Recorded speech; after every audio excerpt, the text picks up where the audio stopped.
The founder and CEO Digambar Shinde sir. तर job घेणार नाही तर मला जॉब देणारच नाही. एक हिस्ट्री क्रिएट केली. ज्या घरच्यांनी माझ्याकडे दोन ऑप्शन्स ठेवले, तुला एकतर मोबाईल किंवा एकतर लॅपटॉप किंवा पीसी दिला जाईल. 19व्या वयात लोकांचं पूर्ण आयुष्य निघून जातं तरी पण होतं. Right. If you are having a right direction with the low speed it will go definitely correct.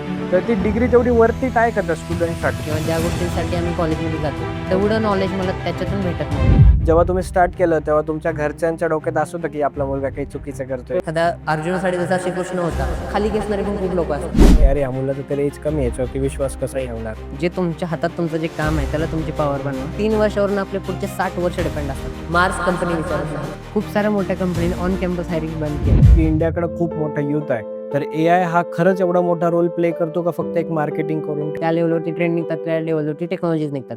Degree without knowledge हे कम्प्लिटली वर्थलेस आहे. तुम्ही जर आमच्याकडे कोर्सेस वगैरे केले तर तुम्हाला 20-30 लाख रुपयाचे पॅकेजेस भेटतील. प्लेसमेंट नंतर आहे, पहिल्यांदा इंटरव्ह्यू आहे. हा पॉईंट 99% विद्यार्थ्यांना माहित नाहीये. तो विद्यार्थ्याचा रिझ्युमे याच्यावर किती वेळ बघत असेल? Only 7 seconds. तर त्याच्या जर्नीला तुम्ही कसं त्याला मदत करा. विद्यार्थ्यांना जर गायडन्स हवा असेल किंवा विद्यार्थ्यांना काय हेल्प हवी असेल, हजारो कोर्सेस आहे, ऑनलाईन असेल किंवा ऑफलाईन असेल. तर कोपरगाव असेल, सिन्नर असेल, शिर्डी असेल, संगमनेर, नाशिक, नगर. तर ह्या स्टुडंटसाठी तुम्ही कसं काय त्यांना हेल्प करणार. आणि इथल्या विद्यार्थ्यांना बाहेर पुणे मुंबईमध्ये जाऊन लाखो रुपये खर्च करायची गरज नाही. का त्यांच्या आपण ऑथराइज ट्रेनिंग पार्टनर आहोत. म्हणजे माझे 2 स्टुडंट हे माझ्या कंपनी सध्या डायरेक्टर आहेत. आज माझ्याकडे 25,000 आहे. तर मी त्याला कसं इन्व्हेस्ट करणार आणि कसं मी ते 25,000 चे 25 लाख करणार. Not to wrong to right project ह्या गोष्टी करू नका. की तुम्ही सगळ्यांना सोबत घेऊन टाका. 2026 मध्ये 25,000 ते 35,000 जॉब काढले गेले AI मुळे आणि ऑटोमेशन मुळे. They are from non IT background to IT background मध्ये आलेले लोक. त्याच्या AI मुळे ह्युमन्सची व्हॅल्यू कमी होत. The founder and CEO Digambar Shinde sir. Welcome to youth icon and leader show. The man in front of me is not only the founder and CEO, पण ह्या माणसांनी एक हिस्ट्री क्रिएट केली. फक्त 19 वर्षामध्ये त्यांनी स्वतःची IT कंपनी स्टार्ट केली. सर या एजमध्ये बरेचसे लोक जॉबला सुद्धा जात नाही. तर तुम्ही IT इंडस्ट्री टाकली, म्हणजे ही अशी कोणती मोटिवेशन होतं, कोणती गोष्ट होती की तुम्ही IT कंपनी स्टार्ट केली डायरेक्ट. म्हणजे एक प्रत्येक बिझनेसमॅनच्या मनामध्ये आणि प्रत्येक बिझनेसमॅनच्या पाठीमागे जशी एक सक्सेस स्टोरी असते की जसा त्याचा स्ट्रगल असतो, तसाही माझ्या पाठीमागे आहे. म्हणजे याचं मोटिवेशन जे आहे ते मी डिप्लोमामध्ये असताना मला आलं. म्हणजे माझं काय झालं, मी 10वी पास आउट झाल्यानंतर आमची कोरोनाची बॅच, त्यानंतर आम्ही 10वी पास आउट झालो आणि मी नंतर डिप्लोमाला ऍडमिशन घेतलं. माझं डिप्लोमा IT मधून ऍडमिशन आहे. त्यानंतर 3 वर्ष मी डिप्लोमाला IT केला. आणि त्याच्यामध्ये काय झालं की थोडक्यात माझ्या आयुष्याचा टर्निंग पॉईंट कुठं असेल तर तो म्हणजे कसा आहे की डिप्लोमा फर्स्ट इयर मध्ये माझ्या घरच्यांनी माझ्याकडे 2 ऑप्शन्स ठेवले. ते बरेचशा विद्यार्थ्यांच्या मनामध्ये ठेवले जातात की मला ठेवला ऑप्शन की तुला एकतर मोबाईल किंवा एकतर लॅपटॉप किंवा पीसी दिला जाईल. मी विचार केला. मला IT मध्ये खूप इंटरेस्ट होता, इंजिनिअरिंगमध्ये खूप इंटरेस्ट होता. त्यावेळेस मला थोडंसं नॉलेज काहीच नव्हतं. मी जस्ट स्टार्टिंग फेजमध्ये होतो.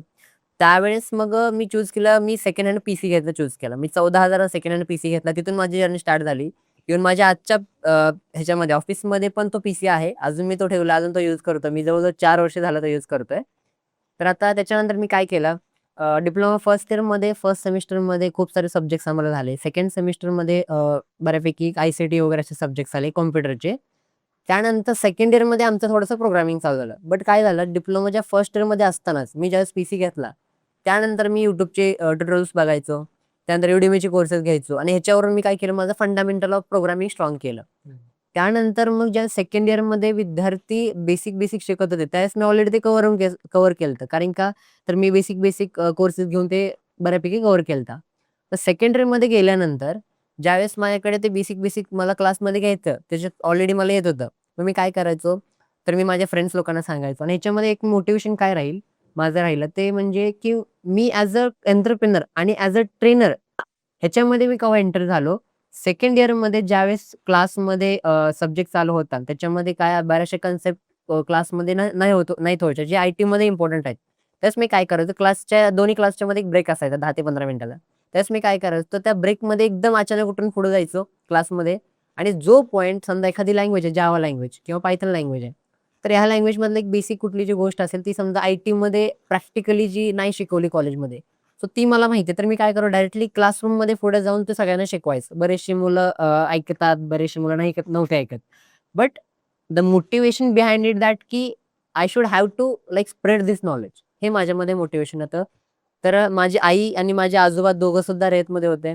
त्याच्यामुळे मला ते खरंच थोडक्यात ट्रेनिंगचं आणि एक शिक्षकाचं एक थोडंसं माझं एक स्किल आलं.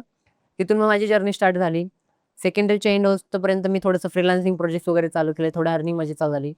थर्ड इयरमध्ये पेपर झाल्यानंतर काय किस्सा झाला, तर माझ्या पंढरपूरच्या जवळ एक कॉलेज आहे कासेगावमध्ये. तर त्या कॉलेज मला ॲज अ एक्सपर्ट लेक्चर म्हणून इन्व्हाईट केलं. इन द थर्ड इयरच्या म्हणजे डिप्लोमाच्या थर्ड इयरमध्ये एक्झामच्या आधी. मग त्यावेळेस मी तिथे गेलो. It was a big opportunity for me आणि माझ्या आयुष्यामधलं सगळ्यात पहिलं गेस्ट लेक्चर ते होतं. 19व्या वयात 19व्या लोकांचं वयात. पूर्ण आयुष्य निघून जातं तरी पण होत नाही राइट, ते. Right, right. म्हणजे ते माझं एक माझ्यासाठी स्वतः एक ॲप्रिशिएट करण्याची गोष्ट होती. मी ते गेस्ट लेक्चरला गेलो. माझे काही फ्रेंड्स वगैरे त्यांना सोबत घेऊन गेलो. त्याच्यामध्ये मी करियर गाईडन्स त्यांना थोडा दिला. प्रोग्रामिंगमधला गाईडन्स दिला आणि त्यावेळेस विद्यार्थ्यांचा असा रिस्पॉन्स झाला आणि मी डिप्लोमाचा विद्यार्थी BCA-BCSच्या विद्यार्थ्यांना गाईड करत होतो. त्याच्यासाठी त्यांच्यासाठी खूप मोटिव्हेशन होतं. त्या लेक्चरमध्ये खूप साऱ्या मी गोष्टी प्रॅक्टिकली सांगितल्या. विद्यार्थ्यांना टू वे कम्युनिकेशनमध्ये कसं त्यांना गोष्टी इनबिल्ड करता येतील, कसं त्यांना गोष्टी आय-टीमध्ये एंटर करता येईल ह्याबद्दल त्यांना नॉलेज दिलं आणि तो खूप छान झाला. त्यानंतर त्या कॉलेजमधून मी सगळ्या माझ्या बॅचेस घेतल्या आणि 10 मेला मी माझ्या आयुष्यातली पहिली बॅच घेतली त्या कॉलेजमधून, असं आहे. मग त्यानंतर मी थोडेसे बॅचेस रन केला. विद्यार्थ्यांना शिकवत गेलो, ऑनलाईन वगैरे शिकवत गेलो. त्यानंतर मग ऑगस्टमध्ये वगैरे 2024 मध्ये माझ्याकडे दुसऱ्या बॅचेस आल्या. सगळ्यात जास्त माझ्याकडे बॅचेस यायला लागल्या. विद्यार्थ्यांचा सगळा सपोर्ट मिळायला लागला. कारण की विद्यार्थ्यांना मी त्यांच्या फेजमध्ये असून त्यांना शिकवत होतो आणि कुठं तर ते मॅच होत होतं. कारण की मला फक्त आणि फक्त मी पहिल्यांदा एकच मोटिव्हेशन ठेवलेलं, की मला फक्त थेरॉटिकल नाही ठेवायचं. मला कन्सेप्च्युअली विथ प्रॅक्टिकल मी आज जो प्रोग्राम त्यांना शिकवतोय, तो प्रोग्राम त्यांना पुढे जाऊन इंडस्ट्रीमध्ये यूज करता आला पाहिजे. आणि कुठं तर नाही की फक्त नॉर्मल C++चा प्रोग्राम. बरेचशी मुलं काय करतात, तर म्हणजे शिक्षकांच्या सांगण्यावरून किंवा YouTubeवरच्या बघण्यावरून त्यांचा वे चुकतो सगळ्यात. आणि आयुष्यामध्ये 2 गोष्टी खूप महत्त्वाच्या आहेत ॲज पर माय नॉलेज. एक म्हणजे तुमचा स्पीड, एक म्हणजे direction. If you are having a right direction with the low speed, it will go definitely correct. But if you are having high speed but the direction is wrong, then it will not get like बरोबर. ते matter तेवढं नाही करणार कारण की तुम्ही कुठेतरी wrong डायरेक्शनला जाताय. त्याच्यामुळे बरे तुमची विद्यार्थी ह्याच्यामधून माझ्या विद्यार्थ्यांना हाच सल्ला असेल, की तुमची प्रिपरेशन स्लो होऊ द्या. 6 महिन्याचा तुमचा कोर्स 8 महिने लागू द्या. बट डायरेक्शननी चांगलं जावा. प्रॅक्टिकली तुम्ही सगळ्या गोष्टी कव्हर करा आणि त्याच्यामध्ये तुम्हाला 100% प्रॅक्टिकली तुम्ही शिकू शकताय. असं तुमच्या लाईफमधला असा कोणता एक डिसिजन होता त्याच्यामुळे तुम्ही कंपनी स्टार्ट करायचं ठरवलं किंवा असं कोणतं एक मोटिव्हेशन म्हणू शकतो किंवा एक असा डिसिजन होता ज्याच्यामुळे तुम्ही कंपनी स्टार्ट केली डायरेक्ट? तसा डिसिजन म्हणजे काय झालंय माहिती का, की मी माझ्या आसपासमध्ये खूप साऱ्या विद्यार्थ्यांमध्ये बघायचो, की जेवढं नॉलेज आम्ही ज्या नॉलेजसाठी पे करतोय किंवा ज्या गोष्टींसाठी आम्ही कॉलेजमध्ये जातोय, तेवढं नॉलेज मला त्याच्यातून भेटत नव्हतं. आणि आय नो मला खूप आधी फिगर आउट झालं की the knowledge is getting from the college or the university.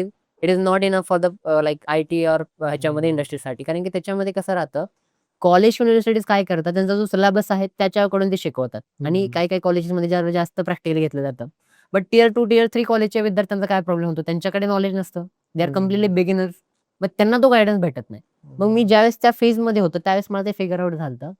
मग मी काय विचार केला, मी जर माझ्या मित्रांना, माझ्या क्लासरूम मधल्या विद्यार्थ्यांना सांगू शकतोय, तर याचा अर्थ मी खूप लाँग टर्ममध्ये खूप विद्यार्थ्यांना मी शिकवू शकतो आणि कुठेतरी ह्या गोष्टींचा लोकांना फायदा झाला पाहिजे, असं आहे. कारण हे नॉलेज मी माझ्यापर्यंत ठेवलं, तर त्याचा काय उपयोग नाही. बरोबर. नॉलेज दिल्याने वाढतं हे लहानपणापासून ऐकत आलेलं आहे आपण. तुमची जर्नी ऐकून मला अजून मोटिवेशन फील होतंय. मला अजून तुमच्या जर्नीबद्दल ऐकायला आवडेल, की असं बोलता ना, की आत्तापर्यंत तुम्ही एवढं इथपर्यंत ह्या स्टेजवर आले. म्हणजे असं नाही की तुम्ही इझिली आले, की तुम्ही गेस्ट लेक्चरला गेले आणि लगेच तुम्हाला तिथं गेस्ट म्हणून इन्व्हिटेशन केलं.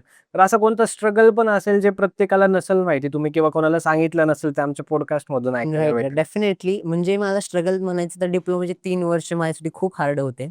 पण त्याच्यामध्ये तुम्हाला सांगायचं झालं तर जसं असतं, की एखाद्या अर्जुनासाठी जसा श्रीकृष्ण होता, तसं माझ्यासाठी माझे कॉलेजचे एच-ओ-डीज माझे होते लाइक गणेश मिसाळ सर.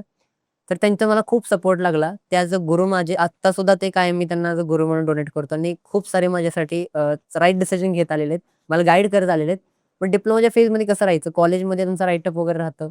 कॉलेजमध्ये स्टडी राहतो. मला तो मॅनेज होत नव्हता. कारण की माझं इथलं कंपनीचं म्हणजे क्लासेसचं आणि तुमचं जे कॉलेजचं ते मॅनेज होत नव्हतं. त्यावेळेस माझ्या रात्र-रात्र कंप्लीट म्हणजे मी काय करायचो, दिवसभर कॉलेज असायचं आमचं. त्याच्यामध्ये प्रॅक्टिकल, असाइनमेंट आणि तुमचे लेक्चर्स वगैरे आणि संध्याकाळी माझं 8 ते 9 वाजता माझं काय चालू व्हायचं, प्रॅक्टिकल काम होतं. जे मी स्वतः कशासाठी करायचो, फक्त आणि फक्त माझे प्रोग्रामिंग नॉलेज वाढलं पाहिजे. Along with the college studies. मग मी काय करत होतो, ती 12, 9, 10 वाजता जे चालू करायचं माझं काम ते 2-3 वाजेपर्यंत जायचं. मग त्यावेळेस मला खूप थोडे हेल्थ इश्यू व्हायला लागलेले. त्यानंतर थोडंसं माझं जागरण वगैरे झाल्यामुळं कॉलेजमध्ये जाऊन मी झोपा वगैरे थोड्याशा गोष्टी व्हायच्या. तर तो स्ट्रगल फेज खूप होता. आणि सगळ्यात मेन स्ट्रगल फेज जो माझा लास्ट 2 वर्षामध्ये आलाय तो म्हणजे काय, की बऱ्याचशा वेळेस आपण काय करतो, कुठलं तर चांगलं काम करताना एक वाईट गोष्टी जी घडते, तसं काम आहे, की आपल्या ज्यावेळेस चांगलं काम करतायस तसा सपोर्टही चांगला असतो, पण त्याच्यामागे खाली खेचणारे पण खूप लोकं असतात. बरोबर. आपले नाव बदनाम वगैरे करणारे. तशाही गोष्टी झाल्या. बट माझं एक काम राहिलेलं, की जे आपलं कर्म आहे, आपण जे आपल्या मनाशी प्रामाणिक आहे तेच करत राहायचं. विद्यार्थ्याचा सपोर्ट येतोय तो माझ्यासाठी मोर दॅन इनफ आहे. मला त्याच्या व्यतिरिक्त काही नको आणि त्याच्याच मोटिव्हेशनवरनं मी पुढे जातोय बरं. आणि माझ्या सोबतच्या असणाऱ्यांचा सपोर्ट ह्याच्यावरून मी पुढे जातोय. स्ट्रगल म्हणजे सगळ्यात इम्पोर्टंट म्हणजे तुम्ही स्ट्रगल फेजमध्ये जेवढे जास्त टिकून राहाल ना, त्याच्यावरती तुमचं सक्सेस मॅटर करतं. सगळ्यात इम्पोर्टंट स्ट्रगल आणि तुमचं जे काही ते एफर्ट्स. जसं आता तुम्ही सांगितलं, की ह्या सगळ्या गोष्टींचं स्ट्रगल होतं. मागच्या जर्नीमध्ये तुम्ही सांगितलं, की तुमचे जे आई आणि बाबा वगैरे होतील ते पण जॉबमध्ये होते. हो, हो. तर मग जॉबमधल्या फॅमिली बॅकग्राऊंड असलेल्या मुलाला हं. बिझनेस करणं हे खूप डिफिकल्ट आहे. डेफिनेटली. तर मग म्हणजे तुमच्या घरच्यांनी जेव्हा तुम्ही स्टार्ट केलं, तेव्हा तुमच्या घरच्यांच्या डोक्यात असं होतं, की आपला मुलगा काही चुकीचं करतोय हो, किंवा राइट. काही म्हणजे मिस्टेक कसं आहे करतोय? माहिती आहे, ज्यावेळेस मी याच्यामध्ये उतरलो, तसं as a business terms I don't have that knowledge, की बिझनेसमध्ये कोणकोणत्या गोष्टी असतात, कोणकोणत्या गोष्टी आपल्याला कराव्या लागतात वगैरे. मी जस्ट एका मोटिव्हेशनने स्टार्ट केलं. बरेचसे प्रॉब्लेम्स मला फेस करावे लागले. त्याच्यामध्ये कंपनीच्या बाबतीत असतील किंवा तुमच्या बिझनेसच्या बाबतीत असतील. बट ह्याच्यामध्ये कसं राहिलं, की माझ्या घरच्यांमध्ये आई-वडिलांचं एक प्रत्येक मुलाप्रती असतो तो एक प्रेम आणि एक काळजी असते, की माझ्या मुलाला कुठेतरी शटल लाईफ मिळाली पाहिजे. मग बाबांचं असं म्हणणं होतं, की "तू कंपनी कर, काही प्रॉब्लेम नाही." बट ह्याच्यामध्ये कसा लॉस राहणार, प्रॉफिट राहणार. शेवटी कंपनी आहे किंवा एक बिझनेस आहे. तर तुझ्या लाईफमध्ये सेटल राहण्यासाठी तू काय कर, एक चांगला जॉब घे आणि त्या जॉब सोबत करत-करत तू हे कर. हं. बट मी जसं तुम्हाला सांगितलं, की एका वेळेस तुम्ही एका गोष्टीवरती चांगला फोकस केलं, then it will be like त्याला काहीतरी हे आहे, म्हणजे विजन आहे. तर माझं तेच विजन होतं. मला बिझनेस म्हणजे जॉब करायचा नव्हता. तर जॉब घेणार नाही तर मला जॉब देणारच बनायचं होतं पहिल्यापासून आणि खूप साऱ्या विद्यार्थ्यांना मी आजपर्यंत जॉबसाठी प्रिपेअर करत आलेलो आहे आणि त्यांच्या लाईफमध्ये ते ज्यावेळेस अचीव्ह करतात, मी प्रत्येक विद्यार्थ्याने किंवा प्रत्येक विद्यार्थ्याच्या पॅरेंट्सने एकच गोष्टी मागतो. मला तुम्ही जॉब प्लेसमेंट झाल्यानंतर माझ्यापर्यंत येऊ पण नका. जस्ट मला एक मेसेज द्या, की आमचा मुलगा, आमची मुलगी प्लेस झाली. इट विल लाइक मी असं सगळं म्हणतो कमवलं. देवाचा आशीर्वाद आहे. हां. कारण की कसं तरी आपल्यामुळं कोणाच्या तरी लाईफमध्ये कोण चेंज होणं हे खूप मोठा मॅटर करतं. असा विषय हं. त्याच्यामुळे. जसं तुमचं जी स्टोरी होती, हां, ज्याच्यामध्ये एक एज कमी असल्यामुळे आपल्याला अपॉर्च्युनिटीज कमी भेटतात. जसं की राइट. कोणी मोठा क्लायंट असेल, तर ते काय विचार करतं, हो, की "अरे, हो. ह्या मुलाचं तर एज कमी आहे, याच्यावरती विश्वास कसा राइट. ठेवणार? याचं बॅकग्राऊंड पण नाहीये." हं. तर मग असा खूप वेळेस तुमच्यासोबत झाला असेल. जेव्हा डेफिनिटली. तुमच्या लाईफचा लो फेज चालू असेल, त्यानंतर तुमच्याकडे असा कोणता एक गोष्ट होती, की त्याला तुमच्याकडे मोटिव्हेशन म्हणू शकतो किंवा अशा कोणत्या गोष्टी आहेत, ज्याच्यामुळे तुम्ही स्टक काऊन राहिले तुमच्या वर्कवरती? काम अँड यू आर लाइक जे तुमच्या हातात तुमचं जे काम आहे त्याला तुमची पॉवर बनवा. हं. मी तुम्हाला म्हणजे पर्सनली सांगायचं झालं तर बऱ्याचशा वेळेस खूप वेळेस मी जज झालोय ॲज पर हं. The edge. खूप वेळा म्हणजे तुम्ही म्हणू शकता 100 मध्ये मोर दॅन 60 टाइम्स आय जज बाय द ओन्ली एज. हं. बिकॉज एज कुठेही मॅटर करतं असं बऱ्याचशा लोकांचं हे आहे. बट सगळ्यात जास्त म्हणजे तुमचं एज मोठं आहे किंवा एज बारका आहे, याचा अर्थ तुमचा एक्सपिरियन्स कमी मार्क आहे असं नाही. तुमच्या हं. कामावरनं तुमचा एक्सपिरियन्स ठरतो. आणि ज्यावेळेस फ्रीलान्सिंगमध्ये प्रोजेक्ट्समध्ये घ्यायचो, त्यावेळेस मी क्लायंटकडून डायरेक्टली मी कसं घ्यायचो, की मला तुम्ही प्रोजेक्ट देताय, त्याची कॉस्टिंग आहे जी तुम्ही आपण ठरेल. हं. बट कॉस्टिंग तुम्ही त्यावेळेस बेअर करा when you are like satisfied with the work. हं. म्हणजे ज्यावेळेस तुमच्याकडे तुमचं क्वालिटी आहे, तुमचं वर्क आहे, त्यावेळेस तुमच्या कामामधून ते सिद्ध करा. मी तेच केलं, की माझं काम बघितल्यानंतर तुम्ही मला हे करा. तोपर्यंत अजिबात करू नका. आणि तेच म्हणजे म्हणजे प्रत्येक माणसाची तेच पॉवर असते. तुमच्या कामामधून हे करा. स्वामी समर्थांचा एक खूप भारी आदेश आहे. आमच्या इकडे अक्कलकोटमध्ये खूप जण मानतात. मी सुद्धा स्वामी समर्थांचा भक्त आहे. तर स्वामी समर्थांचं एक वाक्य आहे, की तुम्ही लोकं बोलताय, तर लोकांना शब्दांथ्रू तुमचं उत्तर देत बसू नका. तुमच्या कामा थ्रू लोकांचं उत्तर बंद करा, असा विषय. म्हणजे तुमच्या कामातून लोकांना कळू द्या, की तुम्ही ज्या गोष्टींसाठी बनलात, ते गोष्टी तुम्ही प्रॉपर करताय. असं आहे. हं. जेव्हा तुमचं जसं तुम्ही सांगितलं, की जेव्हा कॉलेजमध्ये होते, तर एक खूप जास्त टेन्शनचं काम असतं ते म्हणजे असाइनमेंट्स, जे त्यानंतर जे प्रॅक्टिकल वर्क वगैरे आहेत, त्याच्यावरती एवढं लक्ष नाही दिलं जात. पण जे थेरॉटिकल आणि प्रॅक्टिकल गोष्टी त्याच्यावर जास्त लक्ष दिलं जातं. जे तर मग असं कोणत्या गोष्टी आहे, की मुलांनी त्याच्यावरती लक्ष दिलं पाहिजे त्यांच्या डिप्लोमा असेल, डिग्री असेल या पाथमध्ये? कसं आहे माहिती आहे का, college studies, college assignments are important, but जे तुमच्या जॉबसाठी हेल्पफुल ठरणार नाही, त्या गोष्टी करण्यात नाही अर्थ काय. हं. त्याच्यामुळे जे विद्यार्थी आता बघत आहेत पॉडकास्ट किंवा जे विद्यार्थी सध्या त्या फेजमधून जात आहेत, कारण की मी पण एक स्टुडंट फेजमध्ये होतो, स्टुडंट फेजमध्ये आहे. मला माहिती आहे की त्या स्पेसमध्ये किंवा त्या फेजमध्ये किती गोष्टी मॅनेज करायला लागतात. सो डेफिनेटली राईटअप आहे, असाइनमेंट आहे, बट ह्याच्यामध्ये आपण शिकतोय याचा अर्थ कशासाठी आपण शिकतोय? पुढे जाऊन आपलं करिअर बिल्ड करायचंय. लक्षात ठेवा, ह्या 2-3 वर्ष जे आपण डिग्री डिप्लोमा करतोय, 3 वर्षावरून आपले पुढचे 60 वर्ष डिपेंड असतात. त्याच्यामुळं we have to invest this time as per की आपले पुढचे 60 वर्ष त्या गोष्टींमध्ये चांगले एक विजन ठरतील. आणि ह्या 3 वर्षांमध्ये आपण जे शिकतो, डिग्री डिप्लोमा असेल, त्याच्यामध्ये सगळ्यात इम्पॉर्टंट तुमचं प्रॅक्टिकल नॉलेज आहे. मार्क्स कंपनी विचारत नाहीत. माझे खूप सारे विद्यार्थी आहेत ज्यांना मी त्यांच्या रिझ्यूममध्ये मार्क्स दाखवून नका म्हणतो. का? अरे तुमचं काम, तुमचं प्रोजेक्ट्स आणि तुमच्या स्किल्स ह्याच्यावरून तुमचं सिलेक्शन होणार आहे. मार्क्स कंपनी बघत नाही. काही बघतात जे ऑन कॅम्पस हायरिंग करतात, आज क्रायटेरिया ठरतो. अशांमध्ये विद्यार्थ्यांचं नुकसान होतं.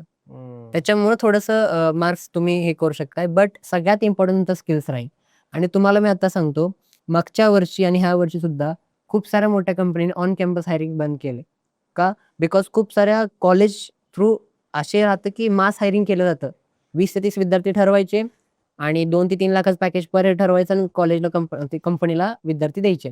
मग अशामध्ये विद्यार्थ्यांचा लॉस होतो. 6 महिने, 1 महिने, 1 वर्ष विद्यार्थी करतात आणि नंतर कंपनी त्यांना काढून टाकते. ह्याच्यामध्ये विद्यार्थी प्लेस होतो, पण तो लाँग टर्मला प्लेस होत नाही. असा विषय राहतो. बिकॉज ऑफ द कॉलेज आणि त्याच्यामध्ये त्यांचं जे काय रूल्स अँड रेग्युलेशन त्याच्यामुळे. पण विद्यार्थी स्वतः जर शिकत असेल, तो प्रॅक्टिकली करत असेल, तो ऑफ कॅम्पस सगळ्यात भारी प्लेसमेंट काढू शकतो.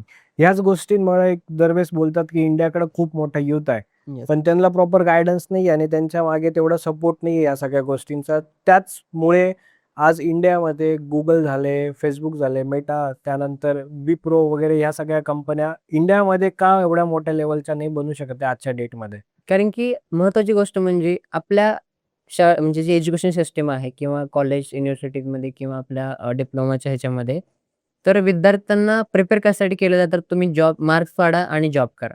मार्क्स पाडा आणि जॉब करा. डिप्लोमाला प्रिपेअर केलं तर तुम्ही मार्क्स चांगले पाडा, का तर तुम्हाला चांगलं कॉलेज भेटेल. आणि डिग्रीच्या लेव्हलला काय केलं जातं? मार्क्स चांगले पाडा, तुम्हाला पॅकेज चांगलं भेटेल. तिथं कुठं सुद्धा विद्यार्थ्यांना ॲज अ एंटरप्रेन्योरशिप जर्नीमध्ये उतरण्यासाठी कुठे मोटिव्हेशन दिलं जात नाही. डिप्लोमामध्ये हा सब्जेक्ट आहे ED म्हणून entrepreneurship development, that is only limited with the marks and only limited with the तुमचं जे असाइनमेंट आहेत. का? तर विद्यार्थ्यांनी सांगितलं पाहिजे की तुम्ही एंटरप्रेन्योरशिपचा अर्थ काय? एंटरप्रेन्योरशिपमध्ये उतरणं म्हणजे एवढी गोष्ट सोपी नाही. आणि प्रत्येक विद्यार्थी जॉबच करेल असं काही हे नाही ना. कुणामध्ये पॉवर आहे बिझनेस करायची, कुणामध्ये पॉवर आहे बाकीच्या विद्यार्थ्यांना गाईड करायची. So definitely should go with that असं. आणि ह्याच्यामधून कुठेतरी हे राहतं आणि ह्याच्यामध्ये खूप मोठा रोल पॅरेंट्सचा पण रोल करतो. कारण की एखादा विद्यार्थी जर वेगळ्या पोझिशनने जातोय, त्याला एंटरप्रेन्योरशिप जर्नीमध्ये उतरायचंय आणि त्याचं बाकीच्या गोष्टींमध्ये ऑब्व्हियसली हे होणारच आहे, कमी होणार त्याचे कॉलेज मार्क्समध्ये याच्यामध्ये. तर त्यामध्ये पॅरेंट्सनी असा रोल घेतला पाहिजे की विद्यार्थ्यांची कुवत समजून घ्या, त्याला गाईडन्स समजून घ्या, त्याला ज्या गोष्टींची गरज आहे त्या गोष्टी प्रोव्हाइड करा. म्हणजे त्याचं कोर्सेस असतील किंवा त्यांचं बऱ्याचशा गोष्टी त्यांच्या करिक्युलम असतील, ह्या गोष्टी प्रोव्हाइड करा. त्यांना गाईडन्स चांगला प्रोव्हाइड करा आणि त्यांनी त्यांच्या इंटरेस्टमध्ये कुठेतरी चांगलं करिअर करतील असं बघा. जेणेकरून आपल्या इंडियामध्ये सुद्धा TCS, इन्फोसिस आणि अशा खूप साऱ्या मोठ्या IT कंपन्यांसोबतच एंटरप्रेन्योरशिपमध्ये खूप सारा चेंज होईल. बरोबर. येस. अजून एक खूप मोठी गोष्ट बोलली जाते या IT सेक्टरमध्ये की जर तुम्ही AI शिकले तरच तुम्ही IT सेक्टरमध्ये डिपेंड राहशाल. तर AI हा खरंच एवढा मोठा रोल प्ले करतो का फक्त एक मार्केटिंग करून ठेवली AI वाल्यांनी? तसं म्हणायला गेलं तर AI हा मॅटर करतो, बट मार्केटमध्ये ऑब्व्हियसली PR मार्केटिंगसाठी लोकं खूप साऱ्या गोष्टी उलट्या पण सांगतात असं आहे. खरं तर तुमचं जे वर्क आहे ते कधीच मोस्ट प्रोबॅबली AI वरती डिपेंड ठेवू नका. कारण कसं आहे, आता तुम्ही बघितलं मध्ये मागच्या वर्षी प्रॉम्प्ट इंजिनिअरिंग खूप सारं व्हायरल गेलं. बट मागच्या 2-3 महिन्यापूर्वी Anthropic जी कंपनी आहे ज्यांनी क्लॉड बनवला, त्यांच्या काही सायंटिस्टनी डायरेक्टली पोस्ट केलं की prompt engineering is dead. Definitely. का तर विद्यार्थी त्याच्यावर डिपेंड झाले. प्रॉम्प्ट टाका, कोड रेडी, प्रॉम्प्ट टाका, कोड रेडी. बरोबर आहे. मला सांगा एखादा इंजिनिअर आहे, एखादा सिव्हिल इंजिनिअर आहे. तो सिव्हिल इंजिनिअरने 4 वर्ष प्रॉपरली हे केलं की त्याला प्रॉपर माहिती आहे कुठं कसं शेड्यूल बनवायचंय, कुठं कसं तुमचं प्लॅनिंग करायचंय. त्याला 4 वर्षानंतर सांगितलं जाईल की बाबा हे असा एक प्लॅन आहे, मला अशी बिल्डिंग पाहिजे. सो तो टीम त्या कशी कामाला लावेल, तो तशा गोष्टी एन्व्हायर्नमेंट बिल्ड करेल आणि त्यासाठी गोष्टी ज्या लागतात तो प्रिपेअर करून तो एक चांगलं आउटपुट त्याच्यावरून जनरेट करेल. पण तेच काय झालं आता प्रॉम्प्ट इंजिनिअरिंगमुळं विद्यार्थ्यांना माहिती आहे आउटपुट येतंय, प्रोजेक्ट्स येतायत. विद्यार्थी काय करतात, डिप्लोमा डिग्रीची काय करतात विद्यार्थी, मला प्रोजेक्ट पाहिजे कॉलेजमध्ये सबमिट करायचंय. क्लॉडला, ChatGPTला प्रॉम्प्ट दिला, I am getting all the projects. But त्याच्यातलं नॉलेज नाही. मग ते प्रोजेक्ट घेतात as it is copy paste करून विद्यार्थी कॉलेजमध्ये सबमिट करतात. बट त्यातलं नॉलेज नाहीये. ते सगळ्यात महत्त्वाचे. AI is helping to work, it's not doing the work. तुम्हाला AI कशासाठी यूज करायचं, तुमचं जे वर्क आहे त्याला एफिशियंट आणि अजून गोष्ट म्हणजे तुमच्या ग्लोबल लेवलला तुम्हाला नेण्यासाठी AI यूज करायचं. मला सांगा आधी जर तुम्ही एखादं काम केलं, तर तुम्हाला लोकांपर्यंत पोहोचवायला किती वेळ लागायचा? इट टेक्स म्हणजे थोडक्यात टाईम टाइम लागायचा, लागायचा. बरोबर. पण याच्यामध्ये तसं नाही. आज एखाद्या विद्यार्थ्याने घरी बसून एखादा प्रोजेक्ट केला, जो एखादा चेंज करेल, तर तो प्रोजेक्ट तो कमीत कमी महिन्यात 2 महिन्यामध्येच पूर्ण ग्लोबली नेऊ शकतो. पूर्ण ग्लोबली. का? तर त्याच्यामध्ये AI आहे, त्याच्यामध्ये आपल्याकडे सिस्टम तसे प्रॉपर आहेत. अशा लेव्हलसाठी आपण AI यूज केलं पाहिजे. आता जसं आपण बोलतोय की एआय फक्त आपल्याला हेल्प करतंय, पण रिप्लेस नाही करत आहे. हम्म. पण एआय एवढा ऍडव्हान्स होतंय आजच्या डेटमध्ये की पुढच्या 5 वर्षात सॉफ्टवेअर इंजिनिअरला एआय रिप्लेस करेल का? येस, असा खूप मोठा क्वेश्चन ऑब्व्हियसली सगळ्यांच्याच मनामध्ये विद्यार्थी ह्याच्यामध्ये. मी तुम्हाला ह्याच्यामध्ये सांगितलं ऑब्व्हियसली पुढच्या 5 वर्षात कशा गोष्टी चालतील. आय डिडंट हॅव दॅट ते मी म्हणू शकत नाही. कारण कसं आहे, ट्रेंड्स आणि टेक्नॉलॉजीज ह्या कम्प्लीट तुमच्या वर्कवरती डिपेंड असतात इंडस्ट्रीमध्ये. असं आहे की ज्या लेवलचे प्रोजेक्ट इंडस्ट्रीमध्ये सध्या आहेत, त्या लेवलवरती ट्रेंड निघतात, त्या लेवलवरती टेक्नॉलॉजीज निघतात. बट ह्याच्यामध्ये टिकायचं असेल तर विद्यार्थी एकच गोष्ट करू शकतोय. म्हणजे तुम्ही 10 टेक्नॉलॉजी शिकताय, तर एका टेक्नॉलॉजीमध्ये कंप्लीट मास्टरी करा आणि बाकीच्या टेक्नॉलॉजी सोबत तुम्ही काय करा, अवेअर राहा किंवा फॅमिलियर राहा. आणि समजा एखादा विद्यार्थी एखादा प्रोजेक्ट करतोय वेब डेव्हलपमेंटचा, so it should have to also knowledge with the cloud, AI technologies, त्याच्यानंतर काय तुमच्या बॅक एंड टेक्नॉलॉजीज असतील, फ्रंट एंड टेक्नॉलॉजी असतील, अशा सोबत त्यांचं अटॅच राहणं गरजेचं आहे. कारण का कंपनी काय करते, कंपनी प्रोजेक्टनुसार त्या विद्यार्थ्यांना स्विच करते. समजा एखादा विद्यार्थी माझ्याकडे आला, फॉर द पायथन डेव्हलपर, मी त्याला हायर केलं. त्याला पायथन डेव्हलपरमध्ये चांगलं नॉलेज आहे. पायथनमध्ये त्याला खूप चांगलं नॉलेज, त्याला मी हायर केलं. बट 2 महिन्यानंतर माझ्याकडे एखादा डेटा सायन्सचा प्रोजेक्ट आला. सो त्या पायथन डेव्हलपरच्या विद्यार्थ्याला फंडामेंटल पायथन माहिती आहे. मग त्याला मी डेटा सायंटिस्टमध्ये रोलमध्ये स्विच करतो मी. मग अशा वेळेस काय गरजेचं आहे, विद्यार्थ्यांचं फंडामेंटल नॉलेज असणं गरजेचं आहे. जर त्यांचं फंडामेंटल स्ट्रॉंग असेल तर they can easily switch from any role to another role. का? त्यांचं फंडामेंटल स्ट्रॉंग आहे. बेसिक पूर्ण क्लिअर Obviously, पाहिजे याच्यामध्ये एक कन्सेप्ट असा पडतो, हे खूप विद्यार्थी मिस करतात. मी सगळ्यांना हे सांगणं गरजेचं आहे की जसं एखादी बिल्डिंग समजा 10 मजली बिल्डिंग मध्ये सगळ्यात जास्त वेळ कशाला लागतो? 9 मजल्याला का फंडामेंटलला? फंडामेंटल. तोच तुम्हाला तुमच्या लाईफमध्ये इम्प्लिमेंट करायचं. तुमचे फंडामेंटल स्ट्रॉंग करा. 6 मंथ 1 इयर द्या. कम्प्लीट फंडामेंटल स्ट्रॉंग करा. प्रोजेक्ट करा. क्लायंट मार्केटमध्ये उतरून रिसर्च करून प्रोजेक्ट करा. असं नाही की ChatGPT Googleवरनं घेतले आणि प्रोजेक्ट तयार केले आणि तुमच्या पोर्टफोलिओ टाकले. असं करणं, गिटहबवरच्या रिपॉझिटरीज कॉपी करून त्याला पोस्ट करणं, it is not useful for a future. जे बेसिक जसं बघितलं तुम्ही बोलता की फंडामेंटल तेवढं क्लिअर पाहिजे. राईट. जे 4 वर्ष असतं त्याच्यामध्ये फंडामेंटल क्रिएट करायचे असतं मुलांना, हम्म. पण ते दुसरीकडे लक्ष देतात किंवा तेवढं लक्ष देत नाही. मग त्यांना फक्त at the end of the point काय भेटतो, त्यांची डिग्री. राईट. तर ती डिग्री तेवढी वरती आहे का त्या स्टुडंटसाठी? मग म्हणजे कसं आहे, डिग्री विदाउट नॉलेज हे कम्प्लिटली वर्थलेस आहे. तुम्हाला डिग्री मिळते तर त्यासोबत तुमचं नॉलेज पण पाहिजे. म्हणजे तुम्ही डिग्री घेताय कशासाठी? फॉर द इंडस्ट्रीमध्ये तुम्हाला चांगली जॉब मिळण्यासाठी. जॉब कशावर मिळतो ऍट द एंड? स्किल्सवर. कंपनी ॲज अ डॉक्युमेंट व्हेरिफिकेशनसाठी तुमचं डिग्री सर्टिफिकेट मारते, बट स्किल्ससाठी तुम्ही स्वतः तिथं प्रेझेंट असता. मग त्याच्यामध्ये तुम्हाला सांगतो अशा वेळेस काय होतं, बऱ्याचपैकी विद्यार्थ्यांकडे खूप हाय क्वालिटीच्या डिग्रीज असतात, पण त्यांच्यामध्ये कम्युनिकेशन स्किलचा गॅप असतो. त्यांच्यामध्ये फंडामेंटल स्ट्रॉंग नसते.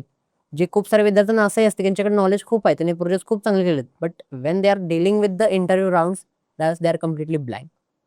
सो हा पॉईंट विद्यार्थ्यांना कव्हर करणं गरजेचं आहे. Well they are preparing for the preparing for the placements, at that time they also prepare for the communications, their aptitude rounds and other anything like projects वगैरे असतील त्याच्यामध्ये.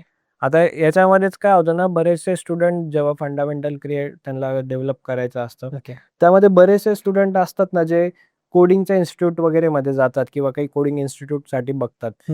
जिथं ते इन्स्टिट्यूट त्यांना बोलतात तुम्ही जर आमच्याकडे कोर्सेस वगैरे केले तर तुम्हाला 20-30 लाख रुपयाचे पॅकेजेस भेटतील. तर ह्या गोष्टी खऱ्या आहे का फक्त एक मार्केटिंग स्ट्रॅटर्जी आहे? It's complete a marketing strategy. Because जर कॉलेज कंपनीमध्ये समजा एखादी कोचिंग इन्स्टिट्यूट आहे, they R also running training institute. तर कसं आहे की समजा 100 विद्यार्थ्यांची बॅच येते, तर त्याच्यामध्ये ऑब्व्हियसली प्रत्येक विद्यार्थ्यांची मेंटॅलिटी वेगळी आहे, प्रत्येक विद्यार्थ्यांची प्रिपरेशन वेगळी आहे. आपण सगळ्यांची जरी सेम करून घेतली तरी प्रत्येकाला त्याच्या मेंटॅलिटीनुसार त्याचे पॅकेज लागणार आहे. Highest package should be like 10 to 20 lakhs घेऊ शकताय, बट प्रत्येक विद्यार्थ्याला 10 ते 20 लाखाचं पॅकेज लागेल असं शक्य नाही. कारण त्याच्या कुवतीप्रमाणे, त्याच्या टेक्नॉलॉजीच्या नॉलेज प्रमाणे, त्याच्या प्रोजेक्ट्सनुसार आणि त्याच्या प्रॅक्टिसनुसार ते लागणार आहे. असं आहे डेफिनेटली. आणि आपल्या कंपनीमध्ये आपण काय करतो, विद्यार्थ्यांना आपण जॉब घेण्यासाठी हे करत नाही की तुम्ही जॉब करा त्यासाठी तुम्ही ट्रेनिंग करा. नाही, तुमच्यामध्ये असे स्किल बिल्ड करा, तुमचे असे पोर्टफोलिओ बनवा, तुमचे असे गिटहब रिपॉझिटरीज बनवा, तुमचे असे प्रोजेक्ट करा ज्याच्या थ्रू तुम्ही ज्यावेळेस तुम्ही प्रोजेक्टला कंपनीला अप्लाय करायला जाल तर कंपनीने तुमच्या समोर अशी अपॉर्च्युनिटी ठेवली पाहिजे ज्याच्यामध्ये तुम्ही इझिली इंटरव्ह्यू राउंड क्लिअर केलं पाहिजे. म्हणजे इंटरव्ह्यूसाठी प्रिपरेशन करणं हा मेन बेनिफिट असतो विद्यार्थ्यांसाठी. बरोबर. प्लेसमेंट नंतर आहे, पहिल्यांदा इंटरव्ह्यू आहे. इंटरव्ह्यू मध्ये तुमचं काय 2 ते 3 राउंड इंटरव्ह्यू मध्ये होतात. पहिला HR राउंड असतो, त्यानंतर तुमचं टेक्निकल राउंड झाले आणि लास्टला तुमचा जो GD वगैरे डिस्कशन राहतात. असे तुमचे टेक्निकल राउंड्स व्हॅरी करतात कंपनीच्या राउंड्सवरती. मग काय होतं काय काय वेळेस विद्यार्थ्यांना नॉलेज खूप असतं, कम्युनिकेशन स्किल पण असतात, पण ते ॲप्टिट्यूडच्या टेस्टमध्ये बॅक पडतात. त्यांच्याकडे नॉलेज आहे, कम्युनिकेशन आहे, पण ॲप्टिट्यूडच्या टेस्टमध्येच ते बॅक पडले तर त्यांचा ते उपयोगच नाही झाला. म्हणून विद्यार्थ्यांनी प्रिपरेशन करताना असे पॉईंट्स नीट लक्षात घ्या. ॲप्टिट्यूडसाठी प्रिपरेशन असेल, त्यानंतर तुमचं कम्युनिकेशन असेल, त्यानंतर तुमचे प्रोजेक्ट्स असतील आणि मेन तुम्ही ओपन सोर्स कॉन्ट्रिब्युशन. हा पॉईंट 99% विद्यार्थ्यांना माहीत नाहीये, की ओपन सोर्स कॉन्ट्रिब्युशनचा अर्थ काय, की तुम्ही जे प्रोजेक्ट केले, तुम्ही ज्या गोष्टी केलेत IT मध्ये किंवा तुम्ही ज्या प्रोग्रामिंगमध्ये whatever you developed, it is open for all. Do open for all. कारण ज्यावेळेस तुमच्या गोष्टी, तुमचे प्रोजेक्ट लोकांपर्यंत पोहोचतील, त्यावेळेस तुमचं काम दिसणार आहे. जसं तुम्हाला पहिल्यांदा सांगितलं, ज्यावेळेस तुमचं काम दिसतं त्यावेळेस अपॉर्च्युनिटी तुमच्यासमोर ऑटोमॅटिकली येतात. बरोबर. असे खूप सारी HRs आहेत, जे HR अशा विद्यार्थ्यांना फाइंड आउट करत असतात, त्यांचे प्रोजेक्ट्स त्या लेव्हलचे आहेत, युनिक प्रोजेक्ट्स आहेत, जे एखादा प्रॉब्लेम, बिझनेस प्रॉब्लेम असेल, एखादा रिअल टाइम प्रॉब्लेम सॉल्व्ह करतात आणि त्यांना डायरेक्टली ते अपॉर्च्युनिटीज प्रोव्हाइड करतात. अशाही विद्यार्थ्यांनी गोष्टी बिल्ड केल्या पाहिजे. बरं, एखाद्या स्टुडंटकडे त्या सगळ्या स्किल्स असतील, तर त्याला फ्रीलान्सिंग हे बेटर आहे का 9 to 5 जॉबपेक्षा? करंट सिच्युएशन अशी आहे, 9 to 5 जॉब करणाऱ्या लोकांपेक्षा freelancer earns more than that. खूप अर्निंग करतात. इन लॅक्स म्हणू शकतो आपण पर प्रोजेक्ट. कारण की कसं आहे माहिती आहे का, 9 to 5 जॉब्समध्ये कंपनीमध्ये अशा गोष्टी चालतात, की तुम्ही जे वर्क करताय त्याची व्हॅल्यू खूप जास्त आहे. बट कंपनी त्यातला 3 हिस्सा तुम्हाला देते. मग तुम्ही ते स्किल जर स्वतःच्या नावाने तुम्ही चांगलं कंपनीमध्ये म्हणजे मार्केटमध्ये प्रोजेक्ट घेतले, क्लायंटचे प्रोजेक्ट घेतले, थोडंसं अवघड जाईल. Because it also comes to the entrepreneurship journey. स्वतःचं तुम्ही ज्यावेळेस लाईक पोर्टफोलिओ चांगला बिल्ड कराल, स्वतः ज्यावेळेस तुम्ही प्रोजेक्ट फाइंड आउट कराल, क्लायंट फाइंड आउट कराल, हे स्वतःच्या क्वालिटीवरती तुम्हाला ते प्रोजेक्ट मिळणार आहेत. आणि तुमची जेवढी टीम असेल त्याच्यावरती तुम्ही तो प्रोजेक्ट घेऊ शकताय. आणि तुम्हाला त्यासाठी टाइम लिमिट आहे का नाही, तुम्ही क्लायंटला स्वतःच्या अकॉर्डिंग, तुमच्या ज्या प्रोजेक्टच्या अकॉर्डिंग त्यांना टाइम लिमिट देऊ शकताय आणि त्याच्यानुसार तुम्ही त्या प्रोजेक्टवरती स्वतः काम करू शकताय. आणि ह्याच्यामुळेच फ्रीलान्सर 9 to 5 जॉब करण्यापेक्षा जास्त अर्निंग करतात. आणि दुसरी गोष्ट की 9 to 5 तुम्ही जॉब केव्हा करू शकताय IT मध्ये, आफ्टर डिग्री और डिप्लोमा. बरोबर. बट फ्रीलान्सिंग तुम्ही डे 1 पासून चालू करू शकता. माझ्याकडे असे विद्यार्थी आहेत जे 10th-12th मध्ये आहेत, जे सध्या फ्रीलान्सिंग करतात.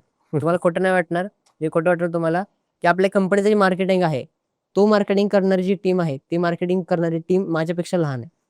दे are earning in lakhs. Recently last मंथमध्ये they got their first car. क्या बात है. म्हणजे जग सध्या अशा गोष्टींनी पुढे चाललंय. आपण जगाला कुठल्या गोष्टीने पुढे चाललंय म्हणतोय, जग ह्या गोष्टी चालल्या, त्या गोष्टी चालल्या, पण का? की त्याच्यामागे कसं त्यांचा स्ट्रगल आहे, त्याच्यामागे त्यांची वेगळी थिंकिंग आहे. ती थिंकिंग आपण ज्यावेळेस वेगळ्या पद्धतीने करेल आणि त्याच्यासाठी प्रिपेअर करेल, ऑब्व्हियसली ऑब्स्टॅकल्स येणार आहेत. कोणाला नाहीत आले? प्रत्येकाला ऑब्स्टॅकल्स आलेत.